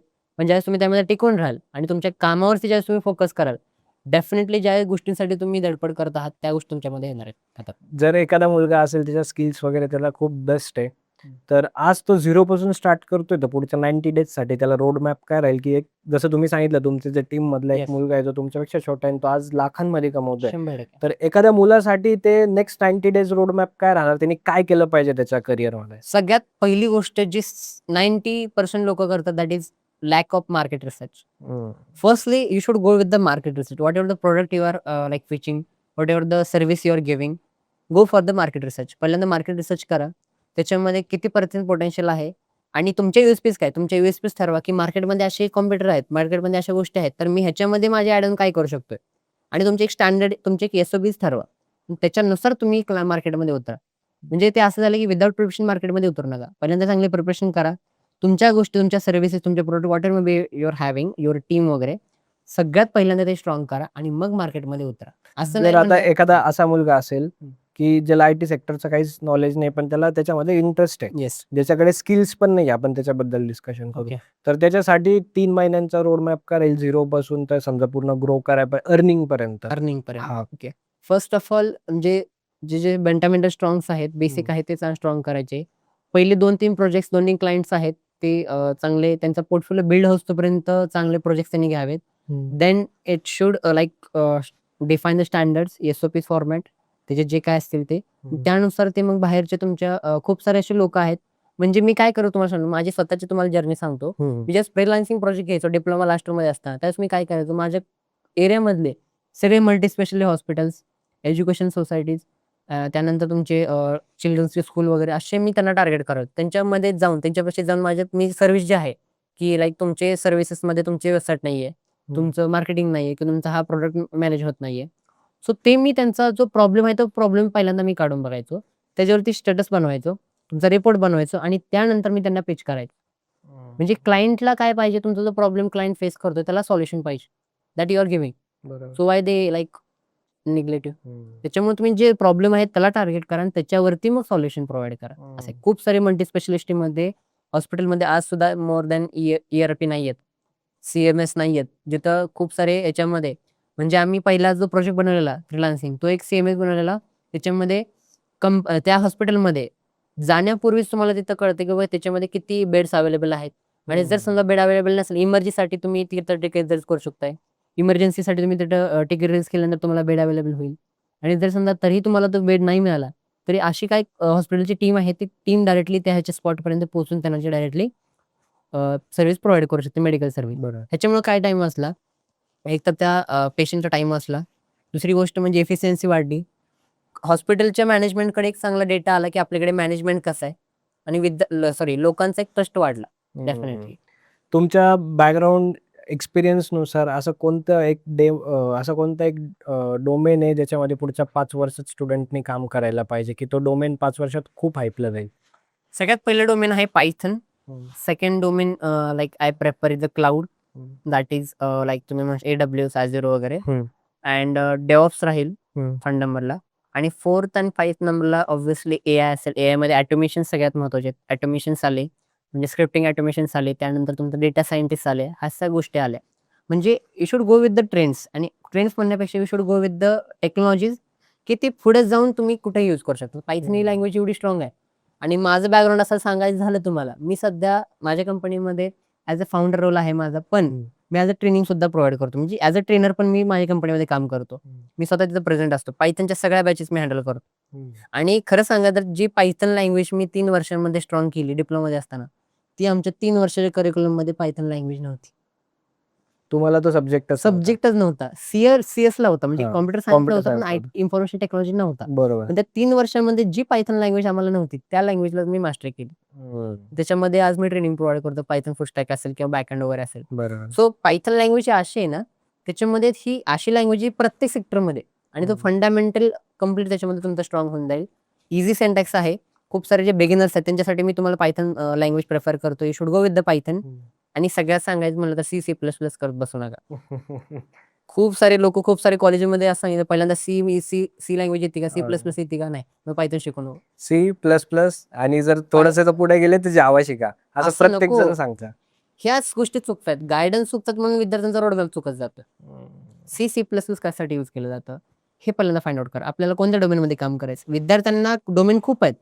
डोमेन म्हणायचं गेलं तर वेब डेव्हलपमेंट आहे, ॲप डेव्हलपमेंट आहे, त्यानंतर तुमचं काय म्हणते ते क्लाउड डेव्हलपमेंट आहे. मग तुम्हाला कुठल्या डेव्हलपमेंटमध्ये जायचं, तुम्हाला पायथनच्या डेव्हलपमेंट म्हणजे वेब डेव्हलपमेंटमध्ये जायचंय. वेब डेव्हलपमेंटमध्ये जायचं म्हणलं तर तुम्हाला जावा शिकायची काय गरज आहे. म्हणजे ॲप डेव्हलपमेंटसाठी नाही. तुम्हाला स्विफ्ट शिकायची गरज आहे की नाही. तुम्हाला समजा मोबाईल ॲपच्या डेव्हलपमेंटची नाही, तर ते विद्यार्थी शिकत बसतात. पहिल्यांदा डोमेन फिक्स करा. मी तुम्हाला सांगितलं डोमेन फिक्स करा. त्याच्यावरती तुमचं 100% चांगली मास्टरी प्रिपेअर करा आणि बाकीच्या लँग्वेज सोबत फॅमिलियर राहा. असे, कारण की आता समजा एखादा interview, let's suppose you are taking my interview as a Python full stack developer. So तुम्ही मला 80 to 70% जे लँग्वेज जे क्वेश्चन्स आहेत ते तुम्ही मला पायथन वरती विचारणार, फंडामेंटल वरती. नंतर बाकीचे काय टेक्नॉलॉजी असेल, फ्रंट एंड असेल, बॅक एंड असेल. बट बाकीचे 20-30% क्वेश्चन्स आहेत, they are from AI, cloud, data science किंवा तुमचे बाकीचे IT मध्ये ट्रेंड्स असतील. का तर कंपनी काय प्रेफर करते, की कॅन्डिडेट जो आपल्याकडे येतोय, तो कॅन्डिडेट आपला लॉंग टर्मला टेकला पाहिजे आणि त्याला एका स्पेसिफिक जी पोझिशन आहे, ज्या पोझिशनसाठी कंपनी हायरिंग करते, ते पोझिशन स्ट्रॉंग असली पाहिजे आणि बाकीच्या गोष्टींसोबत फॅमिलियर असला पाहिजे. त्या प्रिरिक्विजिट ज्यावेळेस विद्यार्थी स्वतःमध्ये स्ट्रॉंग करून घेईल, त्याप्रमाणे रिक्वायरमेंट करून घेईल, म्हणजे प्रिपरेशन करेल, त्यावेळेस तो डेफिनेटली जॉब हायर करणार. आणि आपल्या कंपनीमध्ये Code Softing by Brilliance Private लिमिटेडमध्ये आपण विद्यार्थ्यांना हेच शिकवतो. फंडामेंटल वरती आमचे कमीत कमी 2 ते 3 महिने आपण देतो. बाहेर कंपनी कॉलेजेसमध्ये किंवा बाहेरच्या इन्स्टिट्यूटमध्ये 4 ते 6 महिन्यात कंपनी म्हणजे इंटर्नशिप कव्हर केलं जातं. आपल्यामध्ये प्रोग्राम जो आहे 8 मंथचा राहतो. 8 मंथ्समध्ये we are taking 4 to 5 months complete training period, then 2 months is the project. ह्याच्यामध्ये आपण काय पूर्ण प्रोजेक्ट वरती कंप्लीट प्रोजेक्ट. आणि प्रोजेक्ट म्हणजे कसे, जे आपल्या कंपनीकडे लाईव्ह प्रोजेक्ट्स आहेत क्लायंटचे from all over India, pan India असेल, महाराष्ट्र असेल, तर विद्यार्थी जे आपले बॅचमध्ये आहेत त्या विद्यार्थ्यांचे आम्ही इंटरव्ह्यू घेतो, मॉक इंटरव्ह्यूवर घेतो. त्यानंतर त्या प्रोजेक्ट असाइन करतो. सो दॅट त्यांचा एक ग्रुप बनतो. त्या ग्रुपने काय करायचं, तो प्रोजेक्ट क्लायंट आहे, we are handling client, we are handling project. त्या टीमने त्या क्लायंट सोबत कम्युनिकेशन करायचं. जे एसडीसी लाईफ सायकल आपण म्हणतो, जे तुमचं पहिल्यांदा रिक्वायरमेंट घेतलं जातं, त्यानंतर डिझायनिंग केलं जातं, डेव्हलपमेंट केलं जातं, टेस्टिंग, डिप्लॉयमेंट अशा गोष्टी केल्या जातात. ह्या गोष्टी फक्त शिकण्यापुरतं आणि राईट डाऊन करण्यापुरतं नाही, त्याचं इम्प्लिमेंट करण्यापासून आपण विद्यार्थ्यांची प्रिपरेशन घेतो. लास्ट 2 मंथ्समध्ये we developed India's first CA job portal, CA job portal. जे फक्त सीए साठी आहे. आणि client was from the Pune. It's a well known client, Percept CA placement, they are the client from Pune. त्याच्यामध्ये 3 ते 4 विद्यार्थिनींनी तो प्रोजेक्ट डेव्हलप केला आणि तो सध्या त्याच्यावरती कमीत कमी 1000+ सीए त्याच्यावरती आहेत. अरे बाप. 500+ त्याच्यावरती सीए फर्म्स आहेत, they are hiring for the CH. आणि हा प्रोजेक्ट माझ्या इंटर्न्सने डेव्हलप केलाय. का तर त्यांनी त्या लेवलचं प्रिपरेशन केले, त्या लेवलचं त्यांनी त्याच्यामध्ये डेव्हलपमेंट दिले. आणि from meetings to requirement gathering to maintenance complete the students are like maintaining. का तर दे डेव्हलप देअर कॅपॅसिटी. आम्ही त्याच्यामध्ये तशा डेव्हलप कॅपॅसिटी केल्यात. तर ते कम्प्लीट क्लायंट सोबत, म्हणजे थोडक्यात काय की विद्यार्थी कंपनीच्या आत जायच्या आधीच त्याला कळतं की कंपनीमध्ये काय चालतं, प्रोजेक्ट कसे हँडल केले जातात, कसे डिप्लॉयमेंट होते, कसे त्याच्यामध्ये मेंटेनन्स कॅल्क्युलेट होतो आणि कशी कम्प्लिटली टीम हायरिंग केली जाते. विद्यार्थ्यांमध्ये लिडरशिप डेव्हलप होते, टीम मॅनेजमेंट डेव्हलप होतं, प्रोजेक्ट मॅनेजमेंट डेव्हलप होतं. अशामध्ये विद्यार्थी कंपनीसाठी रेडी होतो आणि असेच विद्यार्थी पुढे जाऊन चांगल्या लेवलमध्ये पॅकेज क्रॅक करतात आणि अशा लेवलमध्येच कंपनीमध्ये चांगल्या लेवलचे काम टिकवतात. जर आता एक एक्झाम्पल घेऊ आपण, एखादा एक स्टुडंट आहे येस. जो नॉन आय टी बॅकग्राऊंड मधला आहे, त्याला झिरो कोडिंग नॉलेज आहे, ओके. तो जर तुमच्याकडे येतोय आणि त्याला आय टी सेक्टरमध्ये किंवा ह्या सगळ्या डोमेनमध्ये त्याचं करिअर बनवायचं आहे, तर त्याला तुम्ही कसं ट्रेन करणार? तुम्ही जर तो क्वेश्चन सांगितला ते मी विद्यार्थ्यांना पहिल्या लेक्चरमध्ये सांगतो. तुम्हाला आयटीतलं नॉलेज आहे, तुम्हाला कोडिंग लँग्वेज येते नाही येते, आय डोंट नो. ज्या दिवशी तुम्ही क्लासमध्ये येत आहे, फर्स्ट डेला माझं जे लेक्चर असतं त्या लेक्चरमध्ये हे सांगतो, तुम्हाला येते ना येते मला माहिती नाही, पण तुम्ही असं लक्षात घ्या, तुम्हाला आयटी आणि कोडिंग बद्दल झिरो नॉलेज आहे. कारण ज्यावेळेस तुम्ही तुमच्या माइंडला कम्प्लीट झिरोमध्ये सेट करता, then your mind completely ready for achieving the next thing. म्हणजे झिरो पासून गोष्टी स्टार्ट करा, कन्फ्युजन होणार नाही. नाहीतर काय होतं, बऱ्याचशा विद्यार्थ्यांना थोडं नॉलेज आहे आणि मी त्यामध्ये ऍड केलं, कन्फ्युजन होतं, अरे आपल्याला तर ही गोष्ट वेगळी माहिती आहे, सरांनी तर वेगळी सांगितली. आपण ज्या झिरो पासून स्टार्ट करेल त्यावेळेस विद्यार्थ्यांना बेसिक पासून सगळ्या गोष्टी. आणि माझं जे लेक्चर असतं स्टार्टिंगचं, डे 1 पासून माझा पहिला पॉईंट हे असतो, व्हॉट इज कॉम्प्युटर. इथून पासून मी सांगतो. सर तुम्हाला सांगायचं झालं, आज इथं आतापर्यंत जे मी विद्यार्थ्यांना टीच केले, थाउजंड्स ऑफ विद्यार्थ्यांना मी ट्रेन करून बसलोय. आपली कंपनी सध्या खूप साऱ्या लेवलमध्ये काम करते आणि खूप साऱ्या विद्यार्थ्यांना ट्रेन करते. तर बऱ्याचशा विद्यार्थ्यांचा हा प्रॉब्लेम असतो की ते आय टी सेक्टरमध्ये आहेत, त्यांना कॉम्प्युटर सॉफ्टवेअरमध्ये सगळं माहिती आहे, बट मदर बोर्ड मधले बेसिक कंपोनंट त्यांना माहित नाही. म्हणजे ते शिकतात कशासाठी, जॉबसाठी. तर असं नका करू. तुम्ही आयटी एक प्रोफेशन मध्ये ॲज अ पॅशन बनवा. त्याच्यामध्ये कुठल्या गोष्टी असतात, कॉम्प्युटर असेल, पीसी असेल, लॅपटॉप असेल, ह्या सगळ्या गोष्टींमध्ये हार्डवेअर कसं वर्किंग करतं, सॉफ्टवेअर कसं वर्किंग करतं, ह्या सगळ्या गोष्टींचं एक गॅप म्हणजे एक पॅकेज ठेवा नॉलेजमध्ये. नेटवर्किंग कसं वर्किंग करतं, नेटवर्किंग डोमेन सुद्धा खूप सध्या हायला चाललंय. नेटवर्किंग मध्ये सुद्धा खूप विद्यार्थी प्लेस होतात. म्हणजे तुम्ही डोमेन ठरवा आणि त्यानुसार प्रिपरेशन करा. मी जसं तुम्हाला सांगितलं. बरोबर. अशा विद्यार्थ्यांना हा माझा एक हे आहे, जे मी सजेस्ट करू शकतो की तुम्ही ज्यावेळेस प्रिपरेशन करताय, prepare for all of the things completely as a passion. एखादा स्टुडंट आहे, त्याला सगळ्या गोष्टींचं प्रिपरेशन झालंय, तरी अशी कोणती एखादी मिस्टेक तो करत असेल जॉब इंटरव्ह्यूला किंवा जॉब घेण्यासाठी, एखादी कोणती मिस्टेक त्याच्याकडून होऊन जाते जी स्टुडंटने नाही केली पाहिजे? म्हणजे विद्यार्थीची इंटर्नशिप प्रिपरेशन झाली असेल त्यानंतर प्लेसमेंटच्या टायमिंगला, तर बरेचसे विद्यार्थी काय करतात, रिझ्यूमे वगैरे घेऊन जातात, इंटरव्ह्यू मध्ये पण देतात, कम्युनिकेशन पण चांगलं असतं. But the main thing was की मी जसं तुम्हाला सांगितलं, मार्केटचा अवेअरनेस त्यांना कमी असतो. पहिली गोष्ट, ज्या तुम्ही इंटरव्ह्यूमध्ये जाताय, ज्या कंपनीसाठी इंटरव्ह्यू जाते त्या कंपनीची कम्प्लीट बायोग्राफी तुम्हाला माहिती असणं गरजेचं आहे. असं आहे. आणि सेकंड थिंग म्हणजे कंपनी तुम्हाला लास्ट HR मध्ये क्वेश्चन विचारते, why we are selecting you, why we consider you. मी तुम्हाला कन्सिडर का करावं, हे तर स्ट्रॉंग आन्सर तुम्ही सांगितलं पाहिजे. You don't highlight the skills. का तुमच्याकडे जे स्किल्स आहेत ते बाकीच्यांकडे नाहीत का, आहेत. कंपनीमध्ये इंटरव्ह्यू द्यायला 1 जण आलेला असतो, 100 जण आलेले असतात. मग तुम्ही त्या 100 जणांमध्ये हायलाइट होत चाल, अशी तुमची स्किल कोणती, असे तुम्ही हायर कंपनीने तुम्हाला हायर केल्यानंतर तुम्ही कंपनीमध्ये अशी कुठल्या गोष्टी करा ज्याने कंपनी ग्रो होईल. That thing you should have to like prepare for. अशा गोष्टी कंपनी म्हणजे विद्यार्थी कमी करतात का, त्यांना ह्याच्यासाठी त्यांना गायडन्स भेटलेलाच नसतो. जे इन्स्टिट्यूट्स आहेत, जे लोक आहेत, जे कॉलेजेस आहेत, ते काय करतात, त्यांचे प्रिपरेशन घेतात कोडिंगसाठी, प्रॅक्टिकलसाठी, थेरॉटिकलसाठी, ह्याच्यासाठी. पण बाकीच्या ज्या गोष्टी राहतात त्याच्यामुळे त्यांचे चान्सेस जे कमी होतात ना, त्या विद्यार्थ्यांनी कन्सिडर केलं पाहिजे बरोबर. कम्प्लिटली. सेकंड थिंग वॉज की ज्यावेळेस ते रिझ्युमे मध्ये घेऊन जातात, रिझ्युमे वगैरे कम्प्लीट करतात, त्याच्यामध्ये मी म्हणेल मार्क्स चांगले असो वाईट, तुम्ही लास्टला हे करा किंवा करूच नका. मेनली ज्यावेळेस तुमचा जो रिझ्युमे याच्यावर बघतो ॲज पर लाईक इंडस्ट्री, तुमच्या ह्यानं अंदाजाने सांगा, ज्यावेळेस एखादा विद्यार्थी इंटरव्ह्यू घेतला जातो ॲज पर द स्टँडर्ड, तो विद्यार्थ्याचा रिझ्युमे याच्यावर किती वेळ बघत असेल? हार्डली 1-2 मिनिटं जरी बघितलं तरी बघितलं. लेस दॅन दॅट, ओनली हा. 7 सेकंड्स. बरोबर. 7 सेकंड याच्यावर काय करतो, तुमचा रिझ्युमे बघतो. सो यू शुड डिफाईन की 7 सेकंदामध्ये त्याची नजर किंवा त्याच्यासाठी ते रिझ्युमेमध्ये कोणकोणत्या गोष्टी हायलाइट झाल्या पाहिजे. First one is project, second one is skill. That should have to highlight. त्याच्यावरून तुमचा तो कन्सिडर होतं आणि तिथे जर तुम्ही पास झाला देन युअर हाफ कम्प्लिटली, म्हणजे थोडक्यात हाफ तर तुम्ही कम्प्लिटली तिथंच इंटरव्ह्यू क्रॅक केला आहे. बरोबर. अशा गोष्टी आहेत ना, त्या गोष्टी तुम्ही प्रिपेअर केल्या पाहिजे. अशा विद्यार्थ्यांना माझा गायडन्स असेल. आणि आपल्या कंपनीमध्ये आपण ह्या लहान लहान गोष्टींमध्येच फोकस करतो, जेणेकरून काय होईल, विद्यार्थी असे प्रिपेअर होतील, त्यांना जॉब तर त्यांनी स्वतःच्या जीवावरती खूप चांगल्या लेवलचे काढू शकते, त्यांना सांगायचीच गरज नाही. बट ते असे प्रिपेअर झालेच पाहिजेत, त्यांना कम्युनिकेशनचा प्रॉब्लेम आला नाही पाहिजे, त्यांना प्रोजेक्ट आला नाही पाहिजे, त्यांना कुठल्या स्किलचा प्रॉब्लेम आला पाहिजे. आणि कंपनीमध्ये ज्यावेळेस ते वर्क करतील त्यावेळेस कंपनीमध्ये कसं असतं, टीम वर्किंग असतं. मग काही काही विद्यार्थी एक सर मला एखाद्याला प्रोजेक्ट द्या, मी करतो, पण मला त्यांच्यासोबत नको. टीम वर्किंग, लीडरशिप, अशा स्किल्स त्यांच्यामध्ये डेव्हलप केल्या पाहिजे. That's we are doing from the course of Tech Byte Brilliance. बस. सर, तुमची जी आतापर्यंत जर्नी राहिलेली आहे, तर तुमच्या जर्नीमध्ये एखाद्याला इन्स्पायर होऊन जर तुमच्यासारख्या जर्नीला स्टार्ट करायचं असेल, Okay. तर त्याच्या जर्नीला तुम्ही कसं त्याला मदत करणार? ज्या विद्यार्थ्यांना एंटरप्रेन्योरशिप जर्नीमध्ये यायचं, ज्या विद्यार्थ्यांना आयटी सेक्टरमध्ये स्वतःची कंपनी चालू करून, स्वतःचे इन्स्टिट्यूट चालू करून विद्यार्थ्यांना ट्रेन करायचे किंवा सॉफ्टवेअर डोमेन्समध्ये वर्किंग करायचं आहे, त्यांना definitely we should help. So आपल्या कंपनीमध्ये दरवर्षी एक प्रोग्राम चालतो, SDP program, that is student development program. त्याच्यामध्ये विद्यार्थ्यांना आपण 2 मंथ्स ऑफ ह्याच्यामध्ये फ्री ऑफ कॉस्ट विद्यार्थ्यांना आपण ट्रेन करतो फॉर द त्याच्या एंटरप्रेन्योरशिप जर्नीसाठी, की ते कसे आयटीमध्ये उतरू शकतात आणि कसे ते स्वतःमध्ये अशा क्वालिटीज बिल्ड करून क्लायंटचे प्रोजेक्ट घेऊ शकतात, असं आहे.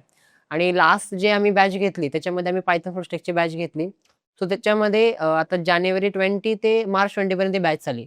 So all over Maharashtra there like 650 plus student त्याच्यामध्ये जॉईन होते आणि खूप साऱ्या विद्यार्थ्यांचा चांगला रिस्पॉन्स राहिलेला आहे. त्याच्यामध्ये त्यांचं टीचिंग असेल, त्यानंतर त्यांचं नॉलेज असेल. सो खूप साऱ्या विद्यार्थ्यांना त्याचा एक फायदा झालाय, असं आहे. आणि त्याच्यामुळे त्यांचे प्लेसमेंट प्रिपरेशनसाठी खूप हेल्प झाली. आणि जर एंटरप्रेन्योरशिप जर्नीसाठी विद्यार्थ्यांना जर गाईडन्स हवा असेल किंवा विद्यार्थ्यांना काय हेल्प हवी असेल, तर डेफिनेटली ते आपल्याला रीच करू शकतात आपल्या पेजवरून किंवा आपल्या कॉन्टॅक्ट याच्यावरून.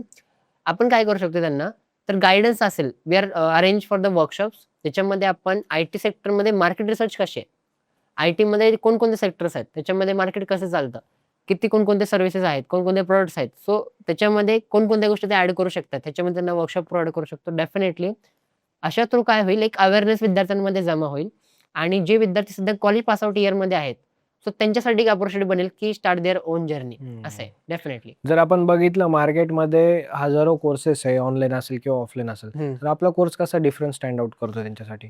because of our USPs in the courses, like we not limited with the courses, we provide the internship. तर याच्यामध्ये कसं राहतं, विद्यार्थ्यांना कोर्स आणि इंटर्नशिप एका ठिकाणी मिळते. म्हणजे 6 महिने विद्यार्थी आमच्याकडे येतोय 6 ते 8 महिन्यासाठी. तर आपण काय करतो ना, 4 to 5 मंथ्स ट्रेनिंग देतो, म्हणजे थोडक्यात कोर्ससाठी. आणि त्यानंतर त्याचा आपण प्रोजेक्ट चालू करतो, म्हणजे इंटर्नशिप. आणि we are providing the stipend on that based on the project, 10K 15K based on the project, असं आहे. त्याच्यामध्ये काय होतं, विद्यार्थी 6 ते 8 महिने आपल्याकडे येतो. बेसिक फंडामेंटल पासून कम्प्लीट एंड पर्यंत प्रोजेक्टच्या लेवल पर्यंत तो विद्यार्थी शिकतो. आणि आपल्या कंपनीमध्ये जे काही ट्रेनर्स आहेत, they R completely industry professionals. म्हणजे काय राहतं, ज्यावेळेस विद्यार्थ्यांना इंडस्ट्रीमध्ये वर्क करणाऱ्या लोकांकडून शिकणं मिळतं, त्यावेळेस त्यांना कळतं की आयटीमध्ये मार्केट कसं आहे. आणि समजा एखाद्या कंपनीमध्ये एखाद्या प्रोजेक्टमध्ये काय तर झालं किंवा एखादं नवीन टेक्नॉलॉजी झाली, सो आपले ट्रेनर किंवा आपली जी टीम आहे ती त्यांना डायरेक्ट त्या लेवलने ट्रेन करते. म्हणजे विद्यार्थी मार्केटसोबत हे राहतात, अपग्रेड राहतात आणि एक अपडेट राहतात कम्प्लिटली. इंडस्ट्रीमध्ये काय चालू आहे, कोणकोणत्या टेक्नॉलॉजी कसं काम चालू आहे, आपण ज्या डोमेनमध्ये वर्किंग करतोय त्या डोमेनमध्ये ट्रेनिंग घेतोय, तर त्या ट्रेनिंग घेत असताना कंपनीमध्ये त्या गोष्टी कशा चालतात, कोणकोणत्या प्रोजेक्टवरती काम केलं जातं, कसं काम केलं जातं, कंपनीमध्ये प्रोजेक्ट कसे डेव्हलप होतात, कसे ट्रान्सफर होतात, कसे डिप्लॉय होतात, ह्या सगळ्या गोष्टी त्यांना आपण शिकवतो कम्प्लीट. जर आपण बघितलं टियर 3 सारख्या सिटीज झालं, कोपरगाव असेल, सिन्नर असेल, शिर्डी असेल, संगमनेर, नाशिक, नगर इथे बऱ्याचसा लॅक ऑफ स्टुडंटला म्हणजे काही गोष्टींचं टेक्निकल सपोर्ट या सगळ्या गोष्टी कमी आहे. तर ह्या स्टुडंटसाठी तुम्ही कसं काय त्यांना हेल्प करणार? तर आपल्या आता पंढरपूरच्या खूप साऱ्या चांगल्या सपोर्ट नंतर, सक्सेसफुल सपोर्ट नंतर, सोलापूर जिल्ह्यासारख्या चांगल्या सपोर्ट नंतर आपण आता पुण्यामध्ये आपली सेकंड ब्रांच चालू करतोय. कालच आम्ही पुण्यामध्ये सेकंड ब्रांच आम्ही साइन केली वाकड साईडला.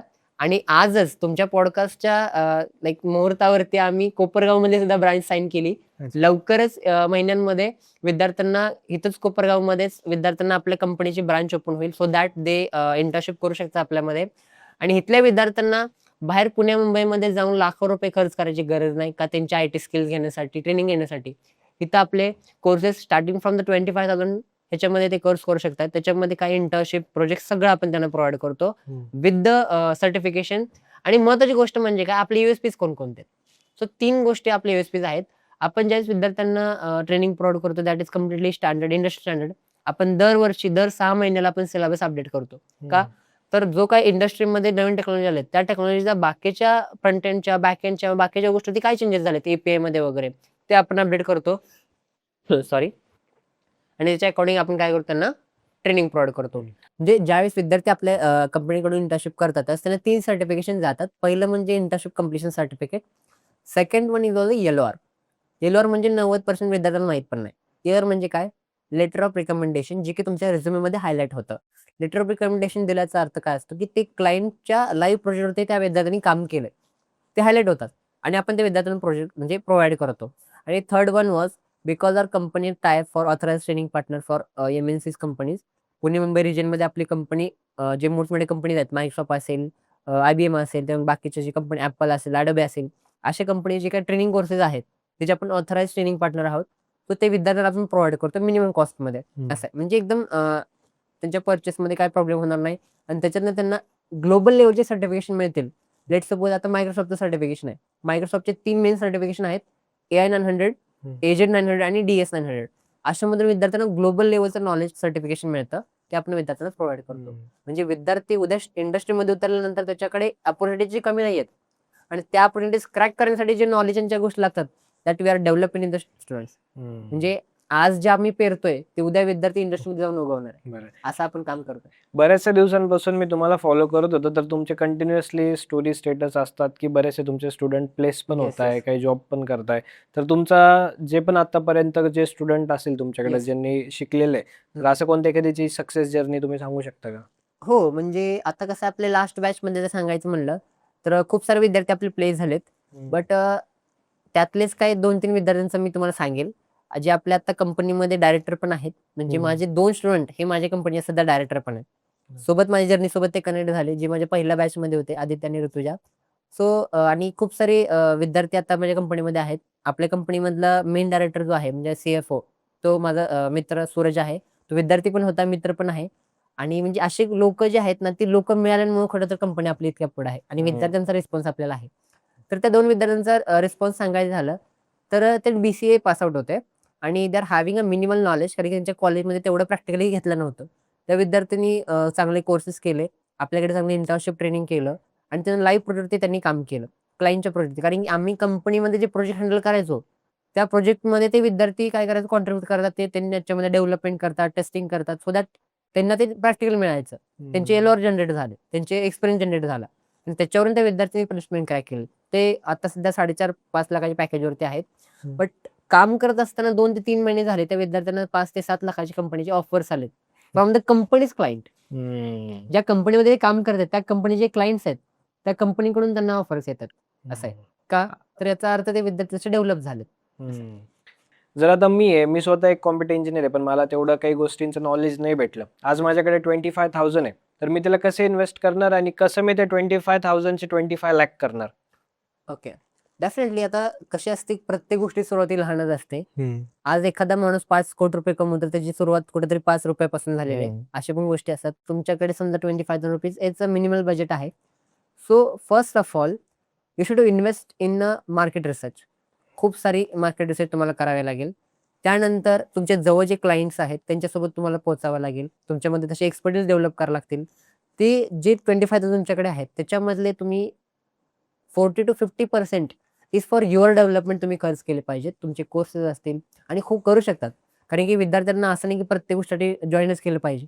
त्यांच्याकडे खूप सारे युट्यूबचे ट्युटोरियल्स आहेत. त्यानंतर Udemyचे काही कोर्सेस आहेत. अशा खूप साऱ्या गोष्टी ते स्वतःहून करून त्यांच्यामध्ये एक बेसिक फंडामेंटल त्यांनी स्ट्रॉंग करू शकतात आणि चांगले लेव्हलचे प्रोजेक्ट करू शकतात. आणि मग ज्यावेळेस तुमच्याकडे चांगल्या एक्सपर्टीज आल्यानंतर expertise with experience it is equal to तुम्ही चांगल्या लेव्हलचे काम करू शकताय. मग एक्सपर्टीज तुमच्याकडे आल्या, मग थोडे काही तुमचे क्लायंट पिच करा. क्लायंट पिच केल्यानंतर मग त्याच्यानंतर तुम्हाला जो एक्सपिरियन्स मिळेल तर तुमचा पोर्टफोलिओ बनवा आणि त्याच्यानंतर मग तुम्ही एक चांगली सुरुवात करा. तुमची एक फर्म चालू करा. एक MSME फर्म तुम्ही चालू करू शकताय. त्यानंतर एखादं सोलो LLP सुद्धा फर्म चालू करू शकता. It will take around 20 to 25,000 rupees तुमचा जो खर्च येईल आणि त्याच्यातून तुम्ही तुमची चांगली जर्नी चालू करू शकता. पण काय होतं ना सर, 90% वेळेस आपण Udemy किंवा जे पण काही कोर्सेस असतील ऑनलाईन ते बघितल्यावर त्याच्यामध्ये एक पर्सनल टच किंवा एक पर्सनल गायडन्स भेटत नाही. Yes. तर त्या स्टुडंटनी काय करायला पाहिजे मग? म्हणजे अशा वेळेस काय होतं माहिती का, तर विद्यार्थ्यांना हाच मेन प्रॉब्लेम होतो ऑनलाईन आणि ऑफलाईन मध्ये. म्हणून आपले बरेचसे विद्यार्थी ऑफलाईन जॉईन करतात का, तर जो विद्यार्थ्यांना समोरासमोर 2 वे कम्युनिकेशन होणार आहे ते सगळ्यात इम्पॉर्टंट आहे. कारण की शिक्षण आणि थोडक्यात आपण जे नॉलेज घेतोय त्या नॉलेजमध्ये ज्यावेळेस आपण स्वतः इन्व्हॉल्व असेल ॲज अ ट्रेनर आणि ॲज अ विद्यार्थी, त्यावेळेस ते गोष्टींमध्ये परफेक्शन मध्ये जातात ते. आणि ज्यावेळेस एखादा डाऊट येतो, आपल्याकडे डाऊट सेशन्स असतात, सगळ्या गोष्टी असतात, ऑनलाईन ऑफलाईन दोन्ही मोडमध्ये असतात. पण ऑफलाईन मध्ये आल्यानंतर विद्यार्थ्यांचं इंटरॅक्शन राहतं ते चांगल्या लेवलला राहतं. विद्यार्थ्यासोबत जे विद्यार्थी ट्रेनिंग घेतात त्यांच्यामध्ये जे प्रोजेक्ट्स असेल, टीम वर्किंग असेल, लिडरशिप असेल, ह्या गोष्टी डेव्हलपमेंट होतात. आणि इम्पॉर्टंट म्हणजे काय, की जर तुम्हाला इंडस्ट्रीमध्ये चांगल्या लेवलला उतरायचे तर तुम्हाला पहिल्या 2 गोष्टी इम्पॉर्टंट लक्षात घ्याव्या लागतील, की तुमचं जे प्रोफेशन आहे त्या प्रोफेशनमध्ये तुमच्या काय स्टँडर्ड सेट पाहिजे कम्प्लिटली. आणि दुसरी गोष्ट म्हणजे की तुम्ही स्वतः त्याच्यामध्ये इन्व्हॉल्व पाहिजे. मी ॲज अ फाउंडर टीम माझी आता मागची 1-1.5 वर्ष माझी टीम आता इन्क्रीज झाली. मी ज्यावेळेस पहिल्या फेजमध्ये पहिला 6 महिने 1-2 वर्षामध्ये मी स्वतः ॲज अ फाउंडर होतो. मी स्वतः ॲज अ डेव्हलपर होतो, टेस्टर होतो, ट्रेनर होतो, सगळा स्वतः होतो. कंपनी सगळ्या गोष्टी मी स्वतः मॅनेज करायचो. का? बिकॉज तुम्ही ज्यावेळेस एखादी कंपनी चालू करताय, तुम्ही ॲज अ कंपनी तर एखादं साम्राज्य उभं करण्याचं एक तुम्ही सुरुवात चालू करताय. आणि जसं मी तुम्हाला सांगितलं, एक जी बी आहे, त्या बीमध्ये पूर्ण 100 वर्ष राहणारं वडाचं झाड पेरलेलं असतं, राहिलेलं असतं. हे कशावरून ठरतं, तर त्या बीच्या कॅपॅबिलिटीवरून ठरतं. त्याच्यामुळे तुम्ही आज ज्या गोष्टी तुमच्यामध्ये प्रिफर करताय, त्या गोष्टींचा 100 नाही 101% तुम्हाला पुढे जाऊन फायदा होणार आहे. फक्त तुम्ही सोडल्या नाहीत गोष्टी पाहिजे. ऑब्स्टॅकल येणार आहेत, ऑब्व्हियसली अप्स अँड डाऊन सगळ्यामध्ये असतात. बट टिकून राहणं हे सगळ्यात इम्पॉर्टंट आहे. तुमच्या हिशोबाने जे पण स्टुडंट तुम्हाला बघतोय त्यांच्यासाठी एक पॉवरफुल मेसेज काय राहणार आहे त्यांच्या करिअरसाठी? सगळ्यात इम्पॉर्टंट म्हणजे मी 2 वेनी सांगतो. पहिला स्वतःमध्ये ॲज अ जॉब घेण्यासाठी आणि सेकंड म्हणजे ॲज अ एंटरप्रेन्योर जर्नीमध्ये. जर तुम्ही स्वतःमध्ये एक प्रिपरेशन करताय जॉबसाठी किंवा IT मध्ये प्रिपरेशन करताय सॉफ्टटेकमध्ये वगैरे तुम्ही सॉफ्टवेअर इंडस्ट्रीमध्ये. सो डेफिनेटली पहिला मेसेज राहील माझा पॉवरफुल मेसेज, की तुम्ही स्वतःमध्ये कॅपॅबिलिटीज आणि एक्सपर्टीज डेव्हलप करा. नॉट की डॉन्की वर्क. राईटअप, प्रोजेक्ट्स ह्या गोष्टी करू नका. ज्या गोष्टी तुमच्या 4 पेक्षा तुमचे 2च प्रोजेक्ट दिसू द्या. तुम्ही 4 प्रोजेक्ट दाखवता, 2च प्रोजेक्ट दाखवा. बट त्या अशा दाखवा, त्याच्यामध्ये end to end you are having that knowledge. Line code by line तुम्ही त्याच्यामधला एखादा मॉड्यूल काढला, तुम्हाला तो डेफिनेटली ऍड करता आला पाहिजे. त्या आहे त्या प्रोजेक्टमध्ये तुम्हाला 4 गोष्टी अजून नवीन ऍड करता आल्या पाहिजे. आणि तुमच्या नॉलेजचा यूज करून तुम्ही अशा गोष्टी केल्या पाहिजेत, ज्या मार्केटमध्ये सध्या कोणी नाही करू शकत आहे. एक्झाम्पल देऊन सांगतो. एक मला सांगा, Amazonने Alexa काढलं. ते Alexa ज्याने तयार केलं ते सिस्टम, तो विद्यार्थी आपल्या महाराष्ट्रामध्ये नागपूर जिल्ह्यात आहे. अरे बापरे. नागपूरमधला. हे तर माहितीच नाही कोणाला. हे माहित नाही, पण त्या विद्यार्थ्यांना जी Alexa डेव्हलप केलं, एआयचा असिस्टंट डेव्हलप करा. म्हणजे Alexaची सुरुवात कोणापासून झाली? त्या विद्यार्थ्यापासून झाली. बरोबर. का तर त्या विद्यार्थ्यांनी त्याचं नॉलेज आहे. ते कॉलेजने त्या गोष्टीचे प्रोजेक्ट दिलेत, त्याच्यावरती तर टाकलेलं आहे.